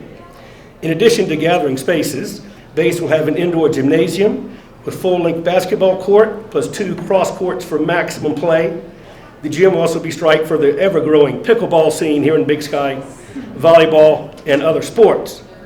There also will be an unbelievable climbing and bouldering wall in the facility. It's almost through. If you go peek in the window, the next couple of days you'll see it before it's covered up for the rest of the construction phase. It's really exciting. There'll be a fitness and strength equipment plus fitness classes led by a fitness and wellness manager. There'll be space for behavioral health counseling, public meeting spaces with a catering kitchen attached. There'll also be lots of hangout spaces for mahjong, a game I'm yet to learn, ping pong games, or simply visiting both indoors and outdoors. And in Lynn Hill Park, there's a new and improved ice rink. In addition to completing BASE, BSCO is focused on increasing our program. I got you. Thanks, dude. Adjunct. There you go. Yeah, so programming is a huge part of what BSCO does. So from Camp Big Sky to a new after-school enrichment program to Glide Big Sky and softball, our team is ramping up to grow all types of programs, both inside BASE and outside in the community park, at historic Quail Ranch, or on our many trails. Programs are being developed for all ages and all abilities. We're also underway in growing Big Sky spaces for recreational athletic programs such as soccer, adding versatility to our fields for baseball as well as softball, resurfacing the tennis courts to meet the higher demand for tennis and pickleball, while also enlarging the skate park and pump track. If you visited the community park this spring or summer, you would see how well used these resources are. And we will need more open space to meet the growing community's needs for recreational athletic playing fields. And finally, BSL continues to focus on connectivity around town for pedestrian and bike trails. By working in coordination with landowners, our Parks and Trails team has many exciting new projects underway. There are plans for additional trails coming online over the next 12 months for hiking, mountain biking, and cross-country skiing. This would not be possible without partnership with landowners granting easements, so thank you very much to all of them. This year, we're on track to have 600,000 user visits on our trails and in our parks. 2 years ago, that was 470,000. Last year was 540,000, and this year will be 600,000. That's pretty remarkable how this town supports that much recreation. We appreciate the great support from BizRat, from the philanthropic community, and from the local donors who ensure we remain strong in our efforts to serve our community. Please stop by our table in the expo area to learn more about BASE, our growing programs, or to sign up for a tour of BASE, or just to simply say hello. Thank you all very much. It's great to be part of this community. Thank you, Whitney. Thanks for all BSEO is doing to make Big Sky better together. Next up, we have Ryan Blechta with the Big Sky Skating and Hockey Association, a nonprofit that was established in 2010 that is governed by a board of 10 directors. The Big Sky Skating and Hockey Association is a Montana nonprofit organization whose mission is to provide programming and venues for the public ice rink use in the community. Turn it over to Ryan.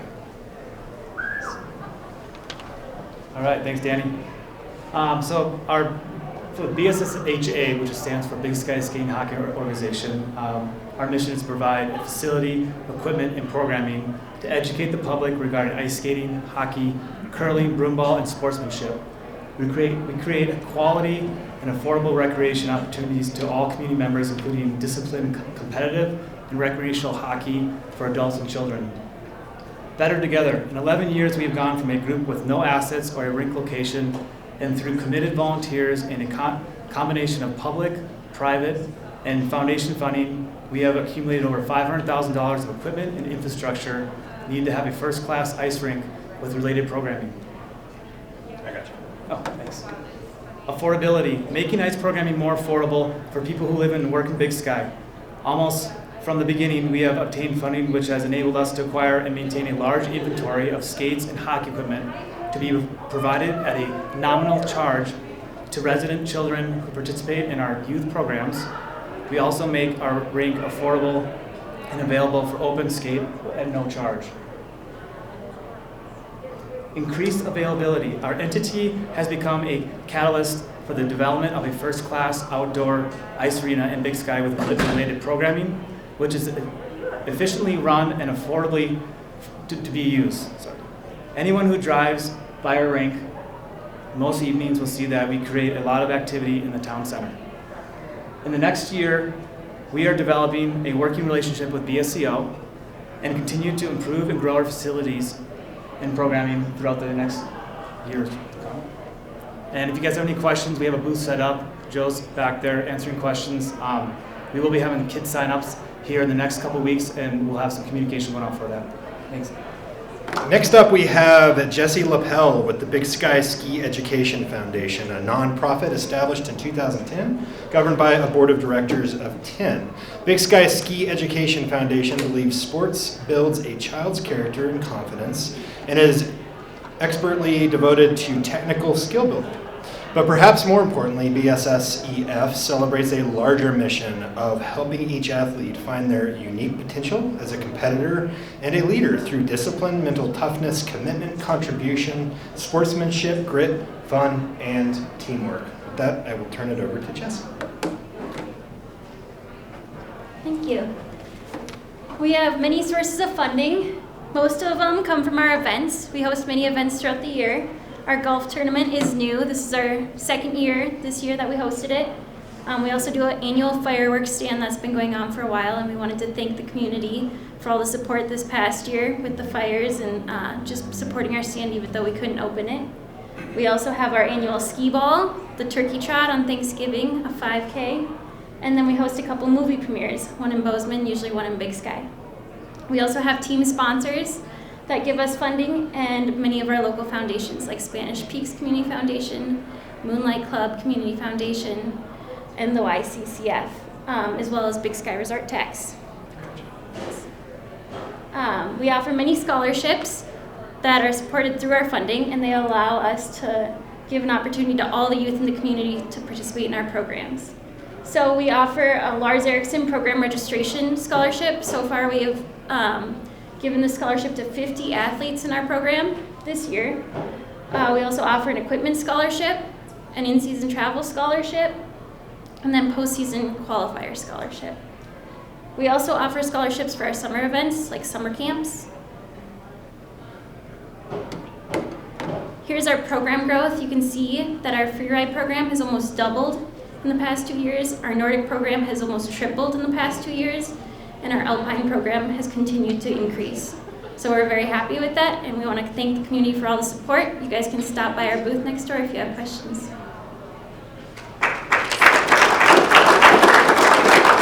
Thanks, Jesse, and thanks for all you're doing to make Big Sky better together. Next up, we have Marnie Hayes with the Big Sky Sustainability Network Organization, a nonprofit established in 2021. That's not long ago. And a board of 6 directors. Big Sky Snow was formed with the goal of encouraging more community-wide sustainable practices in Big Sky, understanding the need for both the short-term and long-term attention to how we create a more sustainable, resilient, and livable community. That'll turn it over to Marnie. Awesome. Thanks, Danny. Thanks for having us here today to Resort Tax for this really awesome platform for all of us to be able to share what we're doing, especially for an organization that's been around for as long as Snow has been here. It's really nice for us to be able to come and see not only where we fit into the bigger picture of program work in the community, but also to share with all of you what we're doing. So we are new. We have a board of 7, including myself, Anya Bulis, Ruthie Solari, Emily O'Connor, Patrick Miller, and Dylan Cressy. I figured I'd probably forget somebody, but that's all of us. And a staff of 2 contract employees with us now. Lizzie Payton, who if you haven't had a chance to meet Lizzie, some of you probably know Lizzie. She's in the other room at our table giving out all kinds of good information. Lizzie has come on board as our community outreach manager, so she's the one really on the ground right now doing the good work of being the face for Snow, introducing our stewardship program, building the relationships with different organizations and community partners. And the other is Erin Bills. And Erin is new about within the last month. She was brought on board to help us draft and develop and implement our climate action plan. So really going through the hard work of helping us identify who needs to be at the table in those discussions, what are the projects, what are the resources, and how are we going to craft a plan that's attainable and achievable for the community of Big Sky. So the stewardship program. So this would probably be more traditionally called a membership program. It didn't feel right for us. We really wanted to build a better platform of stewardship, of community buy-in and engagement, setting up a platform that gave people the opportunity to invest in us and in our work, but also gave them a sense of sort of ownership of the sustainable projects that we're going to be talking about and working on. We have a handful of established partners in the community that we are weaving into this stewardship program. Obviously, BizRad has supported us, the community foundations, YC, Spanish Peaks, Moonlight. Many of the waste management composting companies have come on board to support what we're doing, obviously, and the HOAs. And really just kind of to help us shape these collaborative and really intentional programs around sustainability. So the short and long-term programs, we kind of are looking at this through the lens of what are the things we need to do today and now, and also what are the things in the long term that we need to do that are going to help us focus on how to be a more sustainable community. So the short-term sort of low-hanging fruit projects are the things like the waste management, the recycling, the composting, things like that, things we're calling consumption reduction, trying to do away with single-use plastics. A lot of it is community awareness and education as well, to sort of meet people where they are and help them understand how to be more engaged themselves. Zero waste is another short term, sounds like exactly what it is. We're trying to create events that create as little waste going to the landfill as possible. We worked on that this summer. Longer term, again, I mentioned the climate action plan. It's in the very early stages, again, trying to identify the stakeholders, the partners, the resources, and for how we address these issues going forward. Our greenhouse gas emissions report, which was recently released, is sort of the good platform and benchmark to let us know where we need to improve and how we're measuring our carbon emissions. Leveraging our resources, the last slide. This just really sort of tells you what we're looking at and how we're building partnerships. Obviously, I mentioned CAP. There are a lot of resources out there that we need to take advantage of and some that we need to develop ourselves. Some of these on the board are just going to tell you the things that we've looked at. Mountain Ideal is a sustainability destination certification that was sort of an initial impetus for us to look at different things that we needed to consider and really tailor to this community. EICLI is actually an acronym in German, I believe, so I don't even know what it stands for, but it's essentially Local Governments for Sustainability, and we've been engaged with them and are members of that organization. And Mountain Towns 2030, a mountain collective of folks who are really looking at aggressive ways to cut carbon emissions down to net zero by 2030. So all these are our resources, also looking at ways to partner with different communities, the counties, the state, and people who have done this work before us, who we can learn from. So lots of ways to be involved. Go talk to Lizzie, check out our website, bigskysnow.org, and thank you. Thanks, Marty, and thanks for all that Snow is doing to make Big Sky better together. Next up, we have Meg O'Leary with the Big Sky Trails, Recreation and Parks District, a local government special purpose district established in 2011, governed by a board of 5 directors. The Big Sky Parks District serves the greater Big Sky area by providing opportunities for recreational, community, and personal enrichment, while preserving and protecting open spaces and a multi-use trail system. With that, I'll turn it over to Meg.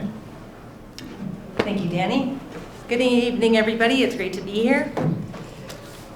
The Big Sky Park District was established in 2012 in both Madison and Gallatin County, and those boundaries are also part of the Meadow and Mountain Village, where we all play. We all recreate in this area, and the recreational opportunities are exceptional. And we all know that during the pandemic, we were in a place where we could get outside and enjoy the surroundings, unlike a lot of our other friends and family that had to be inside. The park district boundaries generally resemble the boundaries of the Big Sky Resort Area District. There are 5 board members, and those members represent the district geographically. An interlocal agreement was signed in 2012 by the commissioners from Gallatin and Madison County, and what happened with that interlocal agreement was the district was established and the responsibilities for the district were defined. The interlocal agreement is now going to expire in February of 2022. And the board is working diligently with both commissions to get that interlocal agreement ratified and updated. Additionally, the board is seeking consistent and long-term funding sources that would replace the annual requests from the Big Sky Resort Area District. That then would leave space for the Park District to request funds for new projects, to improve the current assets, and to think about long-term strategic growth. We've got takeaways at the table next door. You'll see how we expanded to match the district, and please come talk to us. We'll be happy to tell you what we're up to.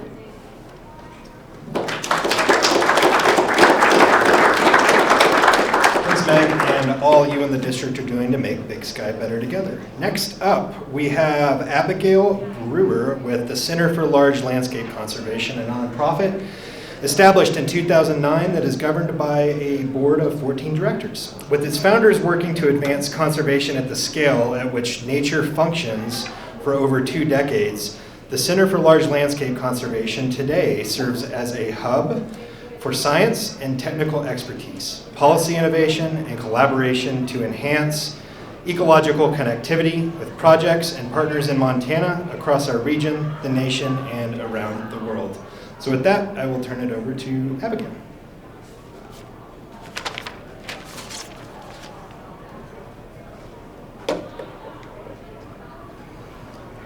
Thank you. Hi, good evening. It's really nice to be here this evening and have a chance to speak with more of you. We're a nonprofit based in Bozeman, so appreciate all the chances we have to spread the word about our work that we do and what we're trying to do from where we are a little bit further up the road to this area with you this evening. So our work is to conserve migration corridors, both in Montana and around the world. And our reason for doing so is to conserve something that's called ecological connectivity. So that idea, ecological connectivity, underpins the processes that support all life, human as well as wildlife. It's clean air, water, pollination, climate resilience, intact habitat, and so much more that wildlife, and we too depend on, is the result of ecological connectivity. So while lions and elephants and elk aren't usually something that we think of in the same breath, for all of these species, the future isn't guaranteed unless we can find a way to act to conserve corridors that reach beyond parks. And those corridors include places where people live, like Big Sky.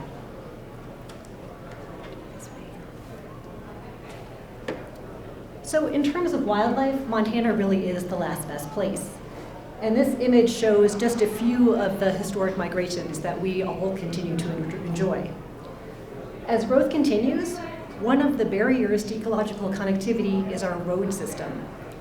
Among other problems of more traffic are collisions with wildlife. And clearly that increase is a problem for wildlife migrations, as much as it's a problem for us too. So with the support of a number of collaborators at this forum, and certainly thank you to the Resort District as well as to the Moonlight Community Foundation, we are working on an assessment of problem spots along US 191 and also Lone Mountain Trail. The assessment is for terrestrial species, but also for fish too, since culverts can be a considerable barrier for fish passage. And to get this done, as well as we possibly can imagine, we are asking that you share your sightings. So we hope you'll find our booth here or search out our website so that you can enter your knowledge of wildlife use of this landscape. We have an interactive map online that's available on our website where you can put in what you know from historic just viewing, being around, and understanding the area where you are. And we also have a cell phone app that you can use as a citizen scientist as you travel. It works from cell phone GPS, so you don't have to have service. And allows you to record the locations of wildlife sightings as you're out and about. This image right here shows the collective sightings that community members have already recorded via the app. It's a data dashboard that is available on our website, and it's updated in real time with each new entry. So in the end, we will combine local sightings with public agency data and expert understanding and the information we get from you as a community in terms of what is most critical to you to synthesize the areas of best opportunity where we can make travel safer for people and wildlife too. So the US 191 and Lone Mountain Trail wildlife and transportation assessment is an essential planning tool for Big Sky, and we invite each of you to participate actively. Thank you.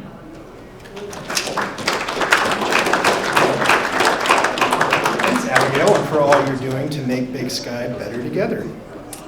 Next up, we have Jen Mulder representing the Gallatin Invasive Species, a nonprofit established in 2004, governed by a board of 8 community members and natural resource experts. The Alliance facilitates a comprehensive, cost-effective, and successful campaign against invasive species in the Upper Gallatin watershed.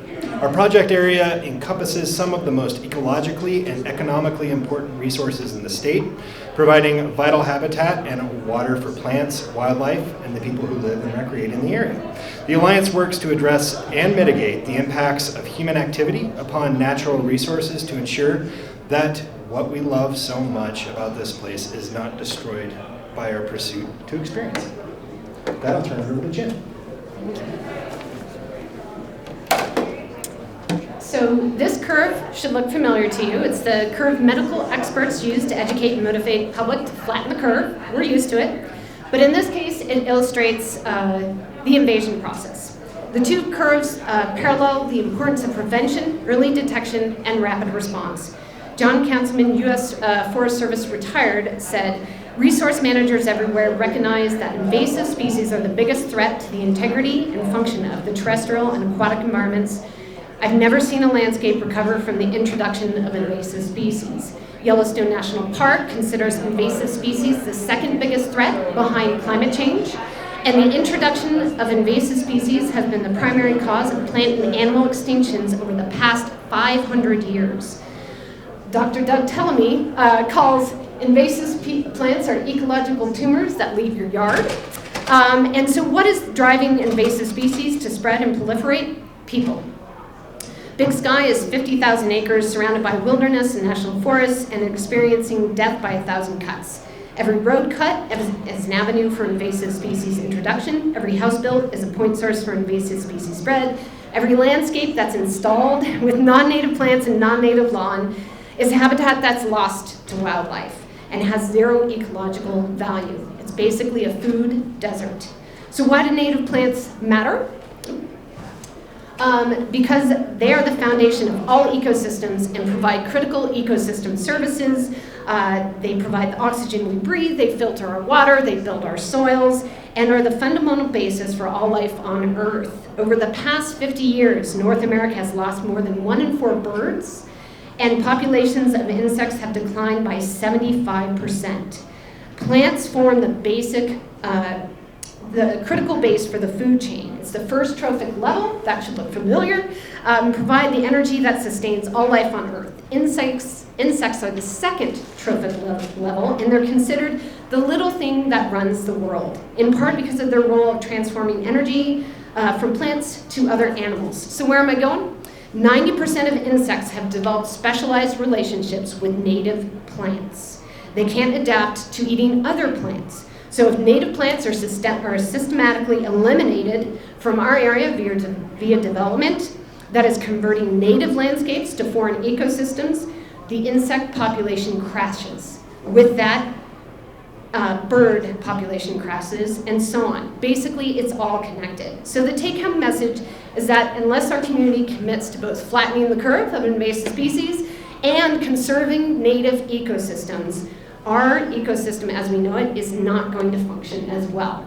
So we are working hard to address that, both in the invasive species and the native plant sides. Our education and outreach program promotes clean recreation efforts, Play Clean Go and Clean Drain Dry. We host and participate in community education events and classes, and we built a native demonstration at Crail Ranch. So this is really important. While one person, it's hard to feel like you can make a difference regarding climate change, the extinction crisis, I can choose what I put in my landscape. And every plant matters. And the white-crowned sparrow that nested and reared her young in our garden this year proves it. Our environmental stewardship program includes a bighorn sheep winter range project, so the herd of bighorn that you see all the time, that's critical winter range, and we've been working for 10 years to battle invasive species. on that hill are conserve our canyon. We partner with National Forest to manage weeds on heavily used public lands such as trailheads, fishing access sites, and river restoration sites. Our Habitat Owners Association project, we assist HOAs in managing invasive species in open space, which are critical corridors for wildlife as their habitat continues to be fragmented by development. We provide free landowner assistance. So anyone with land in our service area can call me up and I come out and provide information, tools and resources to address invasive plants using best management practices and adaptive strategies. We host community weed pulls. In 13 years, 1,300 volunteers have collected nearly 20,000 pounds of noxious weeds from public lands. We're working now to build capacity to meet growing threats. And we are looking to build an education trailer to help educate and inspire the community to stop invasive species. We thank Resort Tax for all your support. We thank our community for helping pull 20,000 pounds of noxious weeds. And we invite you all to help us protect the incredible resources that make this place so special. Thanks. Show of hands, who's learned something new tonight? I sure hope we see a couple of hands. How about a lot of new things, because we are well over halfway through. We've gone through 122 slides. Good job, everyone, and thank you for providing the community with this information. Next up, we've got Kristen Gardner with the Gallatin River Task Force, a nonprofit that was established in 2000 and is governed by a board of 11 directors. The Gallatin River Task Force is a local nonprofit headquartered in Big Sky that brings diverse stakeholders together to ensure the health of the Gallatin and our drinking water aquifers. Scientific data is the foundation that builds our priorities to repair, restore, and protect the waters of Big Sky. With that, I'll turn it over to Kristen. Awesome. Thank you, Danny, and thank you, Resort Tax team. This has been a really fun evening so far. So the Gallatin River Task Force is a watershed group. It's one of 60 in Montana that works in a specific area in a collaborative manner on water issues. And so our specific area, we oversee over 700 stream miles in the Upper Gallatin, starting with the headwaters in Yellowstone National Park, all the way down to the Spanish Creek confluence. Our program priorities include water data collection, which really guides all of our work, and that guides work in stream restoration, our advocacy work. Also, we've dabbled in water and wastewater management as of recently, and that's because really water and wastewater management influences the health of our rivers more than almost anything else in our community. But tonight I really wanted to highlight some of the major accomplishments that our community has had in water. And we led some of these projects, but these projects were really collaborative projects that we worked on with many partners in our community. And I'm really, really proud of all the work that's been done with water in Big Sky over the last year, and I don't think that gets talked about enough. So we'll start here and hopefully we continue that conversation. But so over the last year, the task force led 2 large-scale restoration projects, one on the Middle Fork and one on the Gallatin that we just completed, the last one this fall. The Water and Sewer District has started construction on a wastewater treatment plant that will clean water to the level where we can actually use it to benefit the river. You heard from the Gallatin Canyon Water and Sewer District. That was a project that we helped lead. Over 10 years of work trying to get a district formed in the canyon to clean up the septic systems that are very close to the river, and then also plan for that future development. And so we're really hoping to see this district expand to really clean up all of those septic systems that are close to the river. Senator Chester introduced the Montana's Headwater Legacy Act, huge accomplishment, another project we've been working on for over 10 years. And that would designate 39 miles of the Upper Gallatin and 17 miles of the Taylor Fork as wild and scenic. So we're hoping to get that across the finish line this year and have President Biden sign that into law.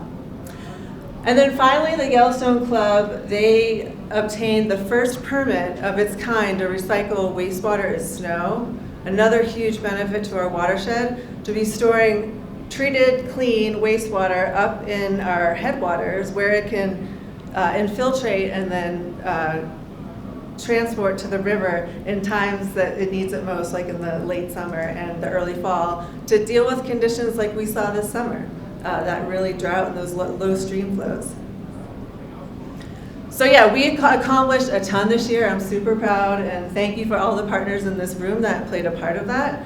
But there is a lot of work to do to really address the water issues that I think our community is going to see in the future. Primarily, we have a growing community faster than I think any of us anticipated. That is, using water, the drinking water supply is limited. We don't have upstream to get water. We're in the headwaters. So the growing community is definitely going to be a threat. And then also on top of that are the predicted changes of climate change. And so that's really going to also create more pressure on our water supply. So those two combined are some really big issues that we're going to have to tackle as a community, and hopefully we can be proactive like we've been in the examples that I shared with you earlier.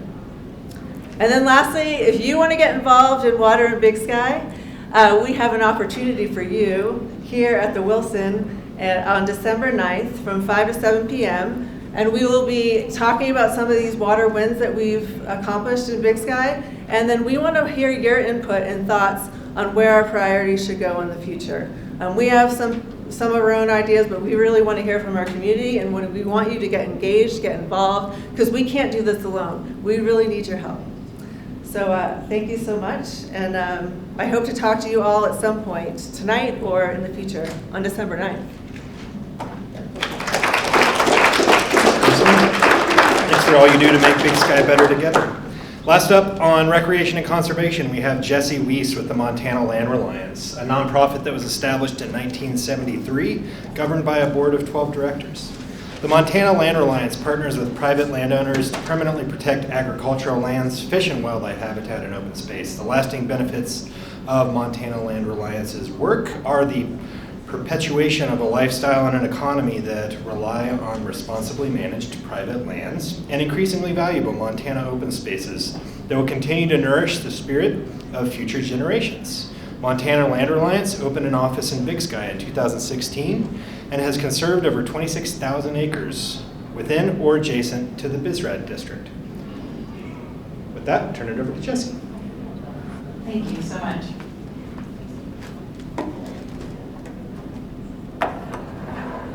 And thank you for gathering us as well, and to all of the community partners that are here. It's really nice to see all of you. So as Danny mentioned, the Montana Land Reliance is a conservation organization. We are a statewide organization. Here I have put up a fairly busy slide to start the conversation, but I thought it might be an interesting way to look at the cumulative impact of just our organization's conservation efforts around the state. So MLR protects through conservation easements, open space, wildlife habitat, waterways, and local food all over Montana. We have had an office here since 2016. And I like to think of conservation easements as foundational to all other conservation efforts, because it allows land to stay intact, which then minimizes noxious weed spreading, wastewater development issues, those kinds of things.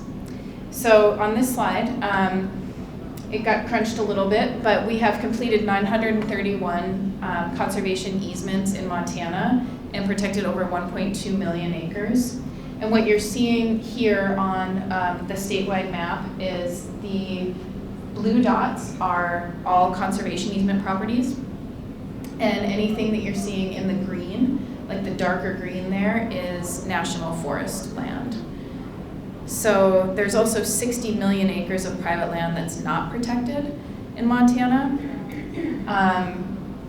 One of the things that we do as an organization is really focus on minimizing what we call the postage stamp approach to conservation, and 80% of our easements are within 5 miles of other existing easements. So we definitely have a lot of community conservation, and that's one of the reasons that our organization has been successful. Okay, we can. So what we're working on right now, in Big Sky in particular, we are working on protecting key wildlife corridors, large tracts of open space, and high elevation areas where we know that there's important habitat, as well as headwaters, wetlands, and other waterways. We already have protected over 26,000 acres in or adjacent to the resort tax boundary. One of the areas that's near the resort tax boundary and is a success story of ours is the area basically from Moonlight all the way down to Ennis Lake is protected in conservation easement. And the reason that this matters a lot is that there's two wildernesses that Big Sky sits within, essentially. And this allowed for a bridge for wildlife to be able to move back and forth across those two wilderness areas. So why does it matter now? Why did we open an office here in Big Sky? In the greater Yellowstone ecosystem, there's incredibly intense development taking place. We all see it here, but it's happening all over the region that there's growth records being broken. There's obvious impacts on the landscape to both animals, waterway, at times the human population. The greater Yellowstone ecosystem is the last large intact ecosystem in North America. It can be easy to forget how close we are to Yellowstone National Park and what a unique and incredibly special place that we get to call home. It really is. Just in the greater Yellowstone ecosystem, 1.3 million acres have already been converted to development, and there's an expected 14% growth rate coming in the next 10 years. In Gallatin County alone in the last 25 years, nearly 100,000 acres were converted from open space to what we call sprawl, which are large lot residential subdivisions, so 10 acres or more. So the demand is incredibly high right now to consider supporting organizations that help protect both public and private land. Private land functions as a very important connection point for a lot of the animals and waterways that we love to experience and enjoy. So thank you for your support and for your interest in conservation in Big Sky, and I am in the other room.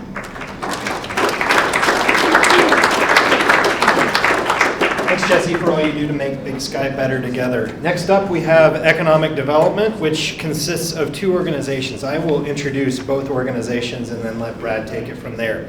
But we've got Brad Niva with the Big Sky Chamber of Commerce, a nonprofit that was established in 1985 that is governed by a board of directors of 10, one of the oldest nonprofits operating in Big Sky. The Chamber has had an integral yet ever-evolving role in building the community landscape.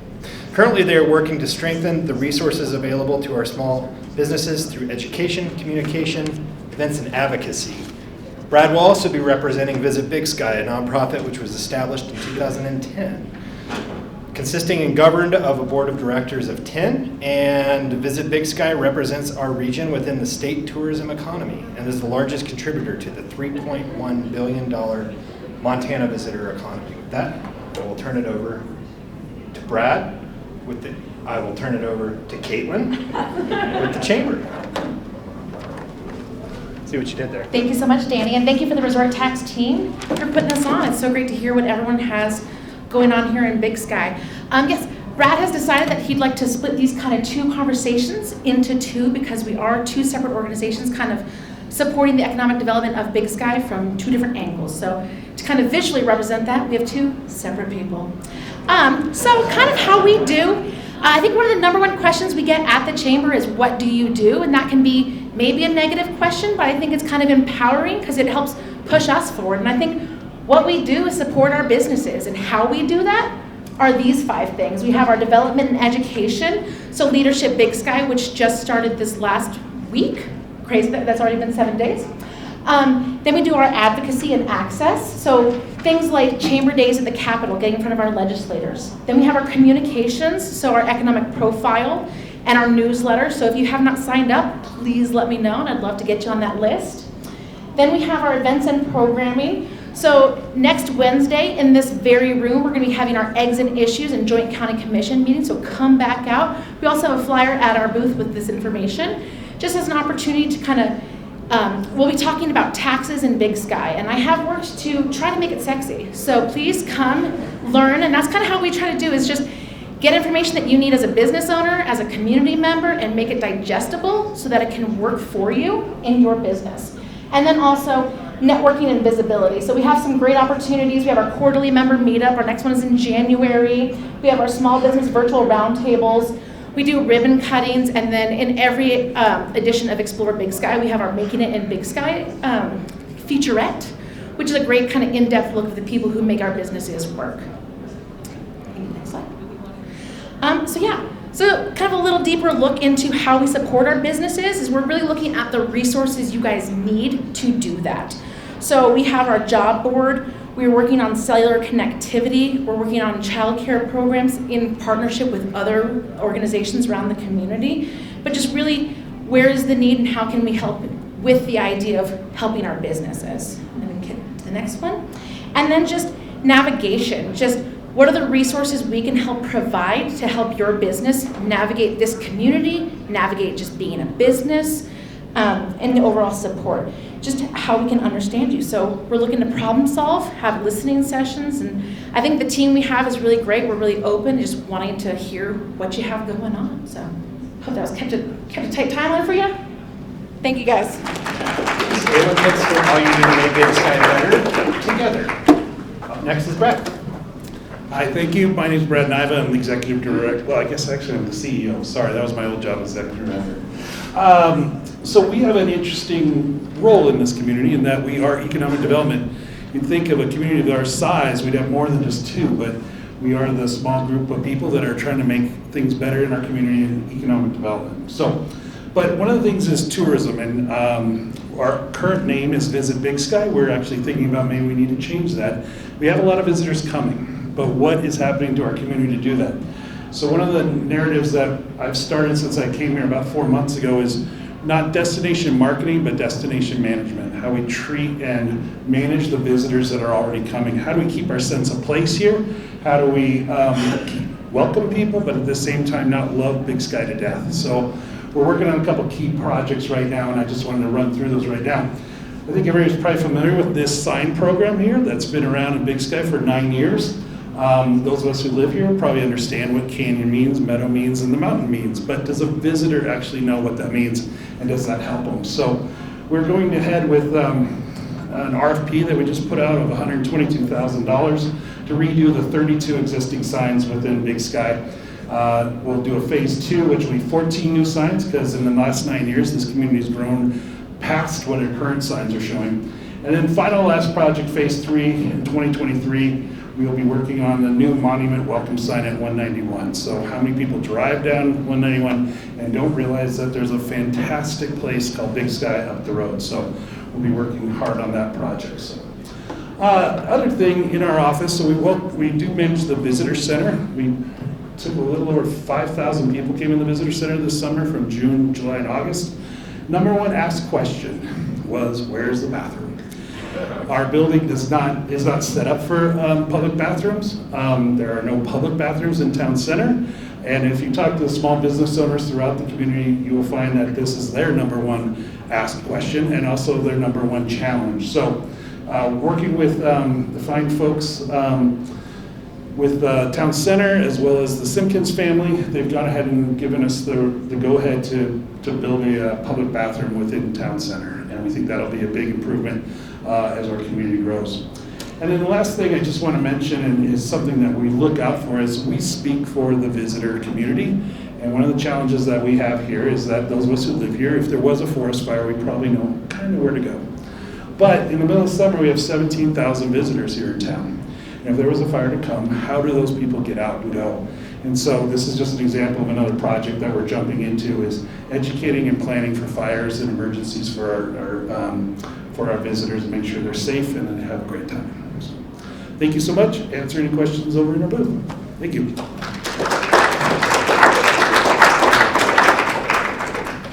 Thanks, Brad, for all you do to make Big Sky better together. Guess what, folks? We've only got 2 more categories left. We have had an amazing group of participants and presenters that have kept right on time. So good job, everybody. Up next, we have education and childcare. And to kick us off is Scott Poloff with the Big Sky Discovery Academy, a nonprofit which was established in 2014. Serving and governed by a board of 4 directors. Discovery is the first and currently the only private Montessori-based pre-K and elementary, middle, and high school in Big Sky, Montana. The school is affiliated with and devoted to the mission, philosophy, and code of ethics of the American Montessori Society. Discovery strives to endow its students with a lifelong love of learning while fostering the social awareness that is necessary to live healthy, productive lives by using the Montessori philosophy. Multi-age classrooms, individualized learning pathways, place-based and community-connected lessons, and mastery approach to learning and progression. Kick us off, Scott. Thanks, Danny. And I'd like to thank Danny and Resort Tax. I know Sarah's here as well for giving us this forum to really talk about education. And I just recently got here in Big Sky in April, and it's been our vision since we got here is to provide all families of Big Sky and the Gallatin area with different options for education. We know that education has become more individualized, and so by offering a Montessori approach, it gives our parents an option to find the system that best works for their child to be successful. So things about our school is that we are an independent private nonprofit school. Our staff are full-time teachers. They are salaried.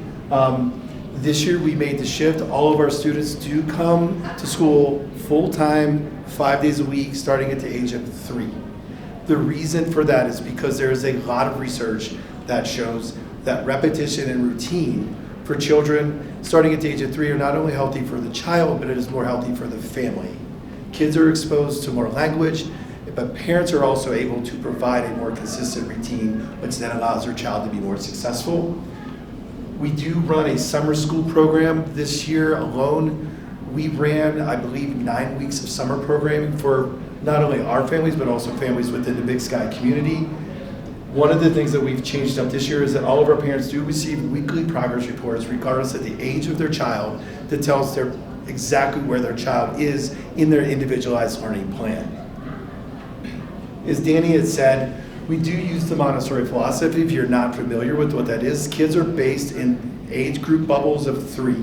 So they each go kind of through that experience of being the youngest, being the middle, and being the oldest. And so in those scenarios within the classroom, they get to experience things year to year that might be the same, but it changes based on their age group within that classroom.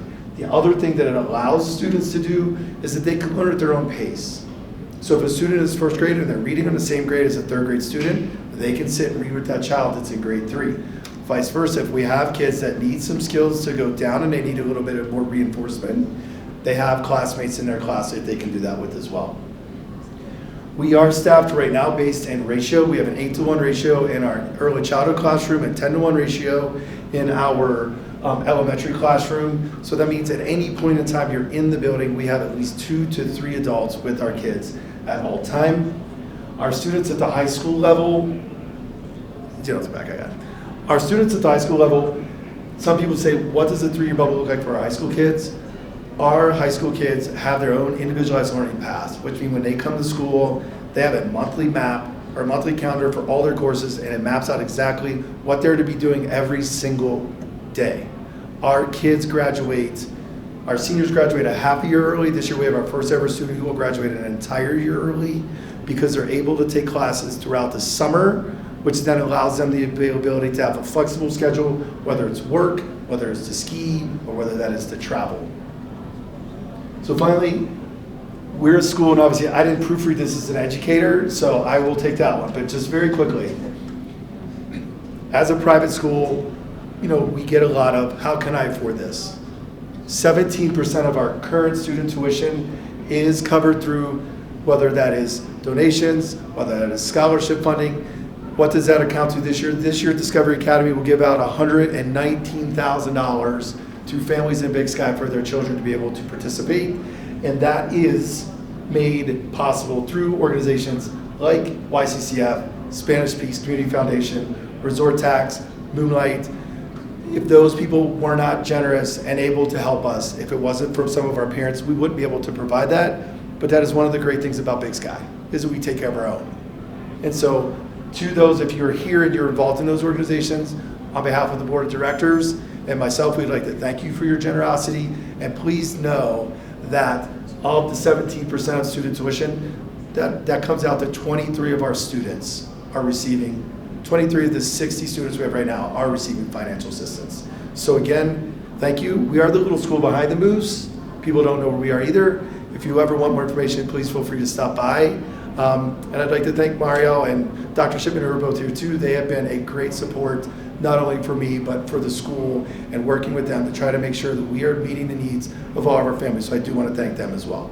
Next up, we have Dr. Shipman with the Big Sky School District, a special purpose district established in 1912. Holy smokes. You're governed by a board of 5 locally elected directors, and you are a K through 12 public school in Big Sky, serving 410 students from kindergarten through 12th grade.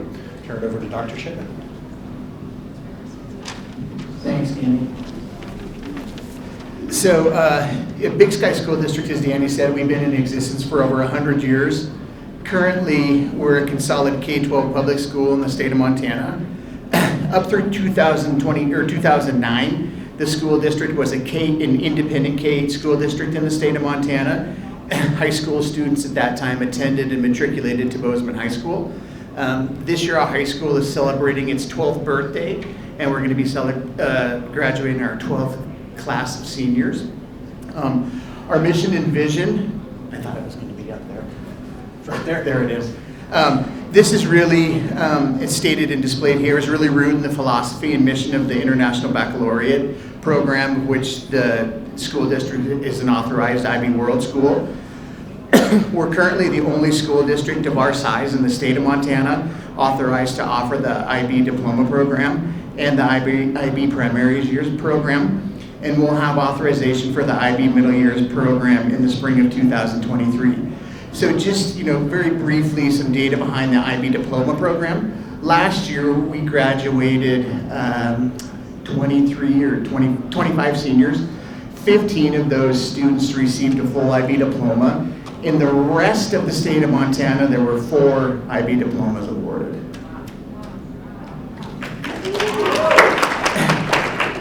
Slide 2. Okay, strategic planning. I see some people in the room who are on our strategic planning steering committee. So we work really closely with an international consultant who knows our school district very well. And he's coming back to Big Sky actually Thursday and Friday of this week to work with the steering committee to set the context for the next 5 years of the school district as we continue to grow. And it was through this exact same process with this exact same consultant in 2015 that led the district to where we are today to seek IB authorization for our schools.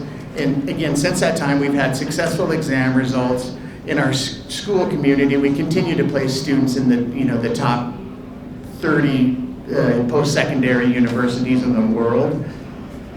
So he was here a couple weeks ago. We met with a number of people in this room, as well as did some surveys of our constituents. And the data that he collected through these meetings and through the survey points to a need for us to really kind of expand our programming to meet the needs of today's student, especially coming out of the pandemic. And I'll talk about that in the last slide. Next.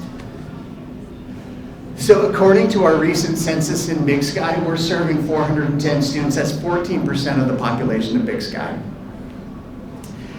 And as we look historically, in 5-year increments since 2006, the 2006-2007 school year had 170 students. 5 years later, 2011, 2012, 228, 2016, 2017, 362 students, and to our current count of 410 students. Our high school is currently 110 students. We have 16 seniors and 40 8th graders. So we look to see a shift of about 24 at our high school next year. We have 60 employees, a monthly payroll of approximately $350,000, and a budget of $7.7 million. And lastly, on our campus, we're down Canyon, 30 acres. We currently have 2 facilities. One houses our K-5 students, and one houses our 6 to 12 students, approximately 27,000 square feet. In those facilities, we have 2 full-size gyms, science labs, 2 full libraries, including the community library, who you'll hear from later, via Danny and Danielle. The Warren Miller Performing Arts Center, John Zirkle's crew, and 2 full-service cafeterias. Additionally, on our campus, through partnering with Habitat for Humanity and Laura Safring's group, Big Sky Housing Trust, we have 2 triplexes for employees to live in. Just finished and moved into the second one less than 10 days ago. And we're in the middle of a $23.5 million campus expansion, which includes phase 1, which is finishing this week, which is an outdoor outdoor athletic facility, including artificial turf and an all-weather track. Phase 2 expansion is going to include facility for a career and tech ed center, and indoor facilities and expanded gym space for a capacity of 1,000 people. Phase 1 is completed, and phase 2 is targeting completion in August 2023. Yes! You made it. Thanks for all you do to make Big Sky better together. Next up, we've got Mariel Bouton with the Morning Star Learning Center, a nonprofit which was established in 2006 that is governed by a board of directors of 8. Morning Star is Big Sky's only full-time, year-round, state-licensed daycare and early learning center that serves children ages 6 months through 6 years old. They strive to provide an enriching environment where families and children are excited to belong, learn, and grow.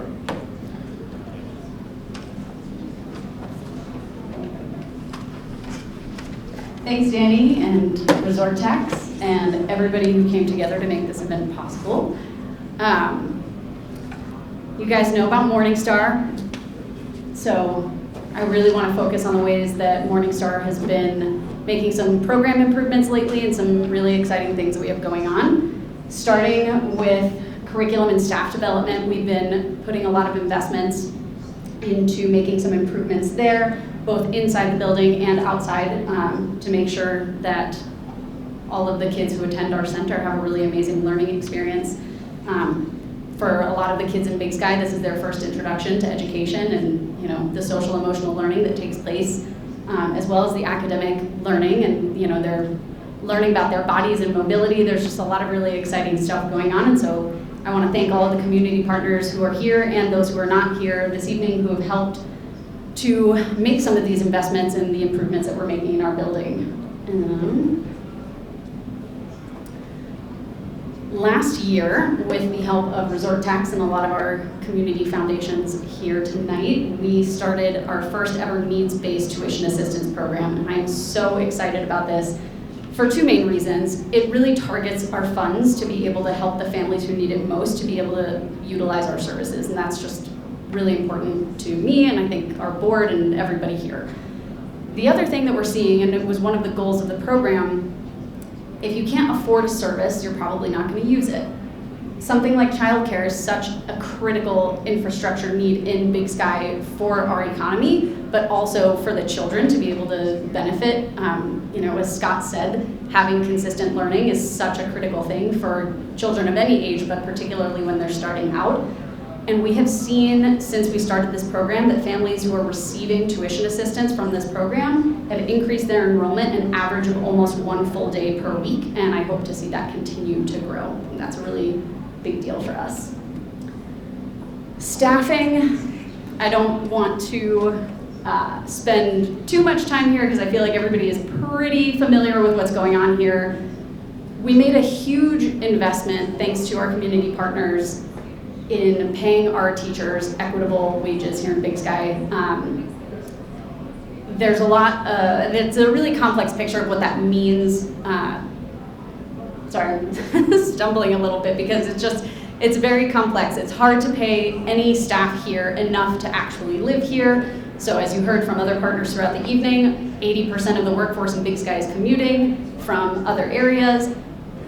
Nonprofit work is hard enough, as you all know. Childcare work is hard enough, as you all know. So to be able to have a compelling argument of like why you should work at Morningstar and why you should support this organization that's such a critical component of the community of Big Sky, we are very short-staffed. And I'm sure if we were like doing a hand raise poll, everybody here would say the same thing of like, yes, we're hiring, please send us good people. We're in that boat too, and for us to be able to have quality people directly impacts the quality of services that we're able to provide our like babies here in Big Sky. So it's something that's really important to us and is definitely the biggest challenge that we're facing at this time. The last thing that I want to say, Morningstar, and it's in our mission, but we make Big Sky a better place in 3 main ways. We provide children a caring and enriching educational environment that inspires them and sets them up for success in K-12 and beyond. We provide parents with reliable childcare that enables them to pursue their personal and professional goals, which also, of course, impacts the overall community of Big Sky. And that's the third point. We bolster the local economy by making it possible for people to live, work, and play in Big Sky. And so the way that relates to the staffing challenge is, we're a state licensed facility, and not just because we're state licensed, but because of the quality of education we want to provide, we need to have enough adults to be able to provide enough kids that quality experience. And so I'm sure that that's a crunch everybody else is feeling, but that's something we're thinking a lot about these days. So thank you so much for your time. Thank you to all the partners who are here and for putting this on. And I will make room for the last category of the night. Thanks, Meredith. Thank you for all you're doing. Great to staff everybody together. Last but not least, we have 4 more participants and presenters for the community support services. And first up is Sarah Gaither with the Big Sky Community Food Bank, a nonprofit that was established in 2012, governed by a board of 9 directors. The Big Sky Community Food Bank has been serving Big Sky since 2012 as a collaboration between the HRDC and Big Sky community members. By providing free food and social services access, the Big Sky Food Bank enhances the food security, health, and dignity of the Big Sky workforce. Thanks for hanging in there, everyone. I chose to frame this presentation around the 3 questions I'm always asked when I talk about the food bank. The first question, does Big Sky really need a food bank? The second question, who uses the food bank? And the third question, how can I help? So 1, does Big Sky need a food bank? We serve 700 individuals every year. In 2020, it was 686 people. So yes, we do need a food bank. The food bank started as a collaboration between community members. Lynn Anderson of the Country Market used to give out credit for people in the off seasons, and it became clear that they weren't able to pay their tabs once they got working again. So it's unsustainable. So she came to HRDC and asked to start this food bank. She collaborated with HRDC because that's the group in Bozeman who does really all of the social services. They do Head Start, they do the Streamline, they do all of the food banks. So it's a good partnership. The group that got together here in Big Sky renovated our space underneath Bugaboo and hired me in 2013 as a part-time, the first part-time worker. Our model is simple. Anybody can use the food bank. You don't have to qualify or show any documentation. If you feel like you're in a food emergency, you can come to us for help. We let people do their own shopping, like a grocery store, and we offer additional help with wraparound services that I'll talk about later. We source about half of our food from Big Sky. That's through the grocery stores, food rescue programs, the bakery, as well as the vacation rentals. People drop off their food when they're done with their vacation. The rest of our food we purchase from the Montana Food Bank Network, and that funding comes from the community foundations, resort tax, and individual donors. I guess what I want to reiterate here is that We have or can access plenty of food. We're operating with an abundance of resources here in Big Sky, and community members shouldn't feel like they're taking away from somebody else if they come to us for help. So question two, who uses the food bank? All kinds of people. Something to know is that most people who come to the food bank only come once or twice a year. Mostly these services are in the off-season when people are having fewer hours at work, or when they've just moved to town before work starts. Other times of the year, they might have had some kind of emergency, like a torn ACL or a flat tire, and they can't make their paychecks meet through the end of the month. When I first started at the food bank, there were two main buckets of people that we would serve: the people who were working in the service industry, helping tourists, and people who were working in the community, like at the grocery stores. And about 90% when I started were working in the tourist industry.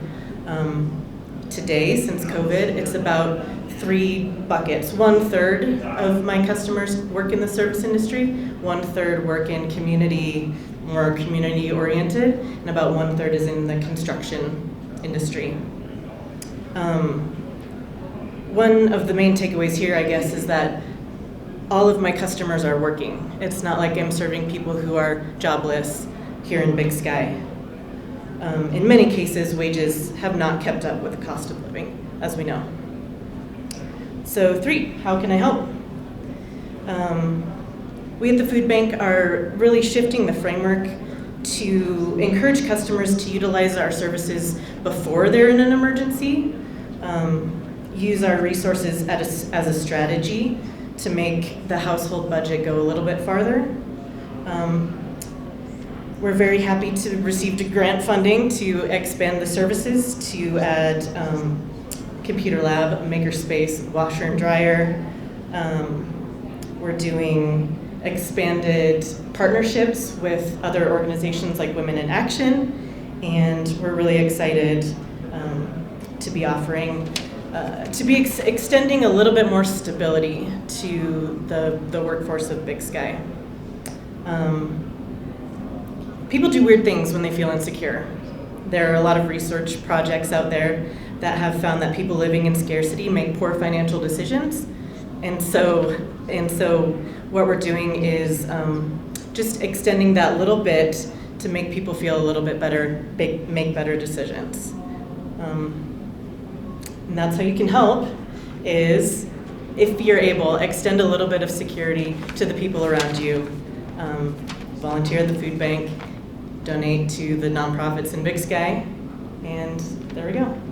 Next up, we've got Danny Kabish with the Big Sky Community Library, a nonprofit that is governed by a board of 10 directors. Since October 2000, the Big Sky Community Library has been serving locals and visitors to the area. The Big Sky Community Library's goal is to welcome all people in pursuit of their freedom to read, learn, and discover. Thank you. Hi, I'm Danny Kabish, and I am the new director of the library as of July of this year. So I wanted to start off with a general overview of who is using our library. We currently have 2,656 community members with library cards. We have close to 30,000 circulation items that are available. This includes books, DVDs, audiobooks, and magazines. And we, on average, have about 50 attendees to our programs. That includes their summer reading programs, or an upcoming program we have right now is One Book Big Sky, where we have author Mark Sullivan's pictured there. Coming so we can discuss his latest book, The Last Green Valley. So come on out, pick up a book, and join us, please. Programs and resources. That's the next. We have all sorts of resources for our community for free that we offer to people. The first one that I want to talk about is our Books for Babies program. Parents are presented with a Books for Babies kit that contain a board book, has Baby's First Library card, a onesie, and variety of brochures with reading tips and early lit information for parents.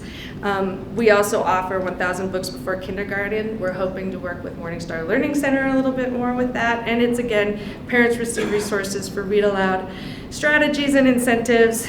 And after every 100 books that are read aloud, the kids get a prize. And after 1,000 books, they get a party. So that's pretty fun.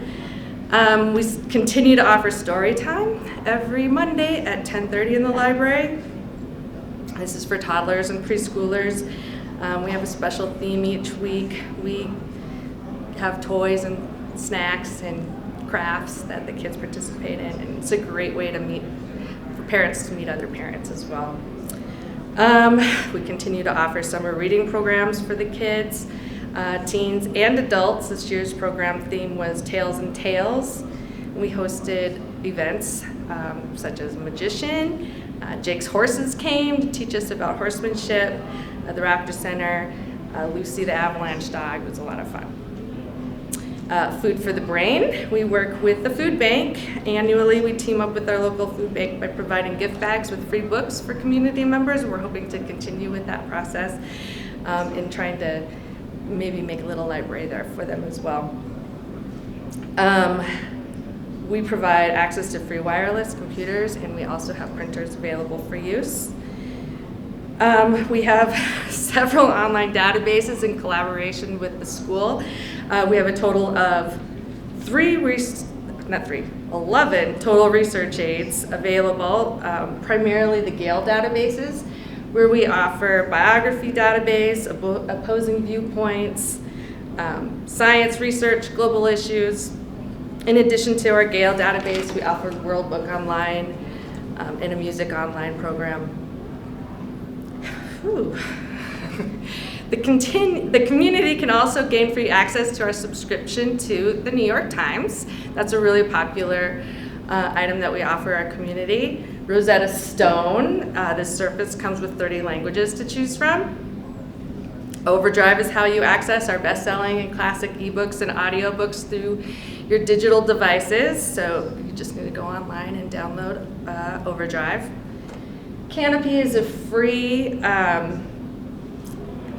site that showcases over 30,000 different movies, films, kids. We have Canopy for Kids, which offers PBS programs, Story Hour, Highlight Magazine. It's really great. We're really excited. We just added News Bank because the New York Times was so popular. This is a wide variety of vetted news sources spanning the U.S. It's over 30,000 newspapers that are available to you for free. This includes the Bozeman Chronicle, which, as you know, you have to subscribe to now if you want to access that online. So we have access to that here. Oh my gosh, I only have 30 seconds. Okay, Flipster. That's where you download magazines. I'm going to move on to the next. Finally, there are ways to help in the library. We are so thankful for 21 years of service to our community.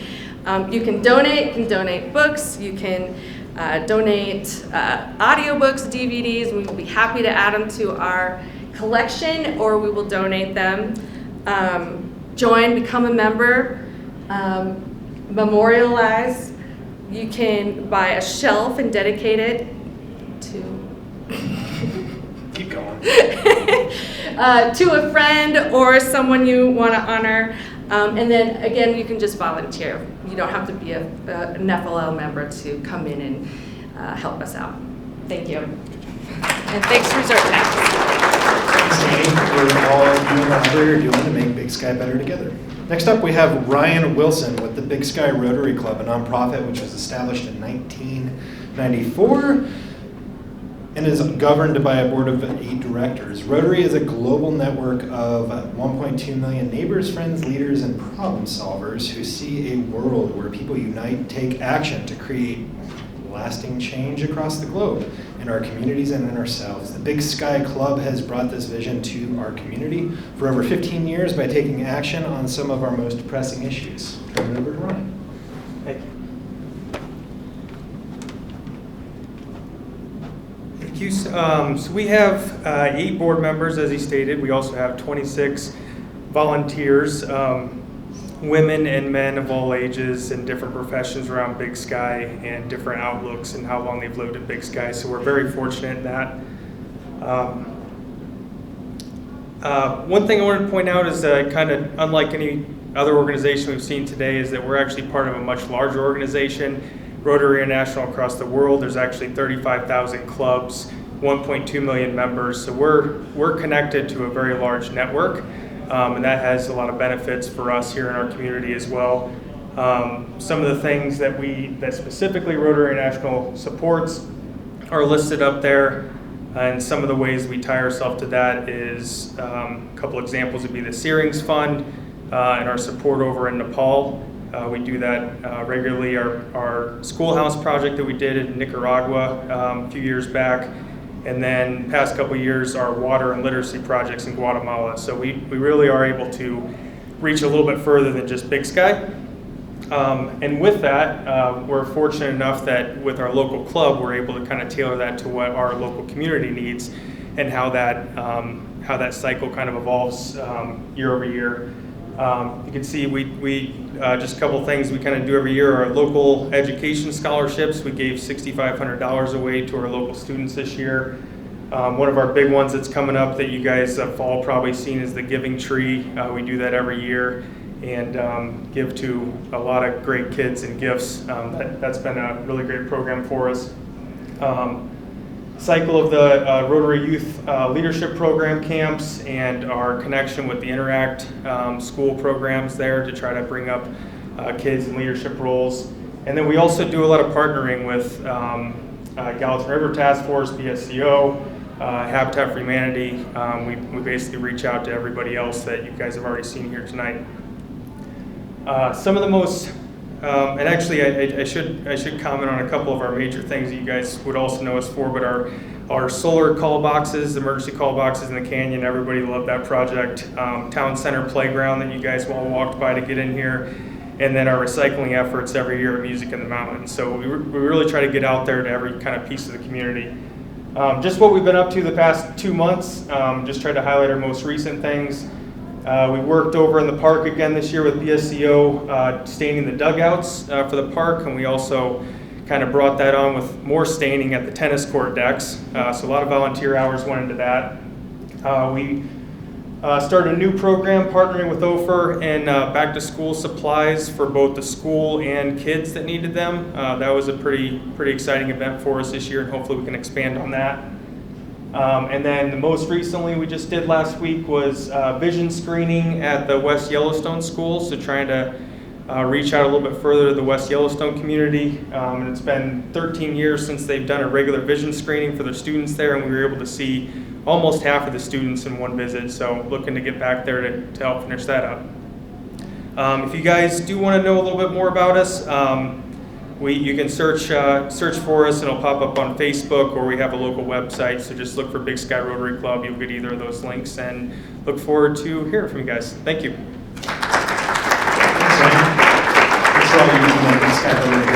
Last but not least is Jean Baer with Women in Action, a nonprofit established in 2005, governed by a board of 9 directors. Women in Action was founded in 2005 to address the concerns of children and families missing out on opportunities for quality education and health and human services. WIA has grown with the Big Sky community by working with our partners to address resource gaps and provide programming opportunities. Jean, kick us off. Thanks, Danny. And honestly, thank all of you who are still here right now. This was a long haul, but it's been really wonderful, so you should give yourselves a round of applause as well. As Danny mentioned, we have been around since 2005, and it was a group of local women who came together and noticed as our community grew, we needed to connect folks with the resources that they need in education and health and human services. And so since that time, we've been a grassroots organization coming together to really use these values to guide what we do. We have evolved a lot over the years because our mission leaves us open to be nimble and to be responsive to the community. Thanks. These are the 3 buckets that we are most focused on right now. The Youth Scholarship Program began in 2007 to help the kids of Big Sky's working families afford the enrichment activities that promote healthy behaviors and offer safe and rewarding after-school and summer break spaces. WIA awards scholarships to Big Sky kids now aged 6 months to 18 years, and scholarships amounts are based on demonstrated financial need of the families. And last year, we awarded 44 scholarships to Big Sky kids. Our second bucket is behavioral health, and that is an area that we've been working on since 2009. We have partnered with behavioral health practitioners from across the Gallatin Valley and now Madison County, our newest practitioner, to offer in-person and virtual substance use disorder and mental health counseling for kids, youth, individuals, and families. So WIA provides the office space, the marketing, the community outreach, and a sliding fee scale for eligible clients. Our counseling services are provided in our offices, which are above Grizzly on the River, and you can reach out to the individual practitioners if you or someone you know is in need of some support, and all of those folks are listed on our website. And then our last bucket is our community enrichment and education.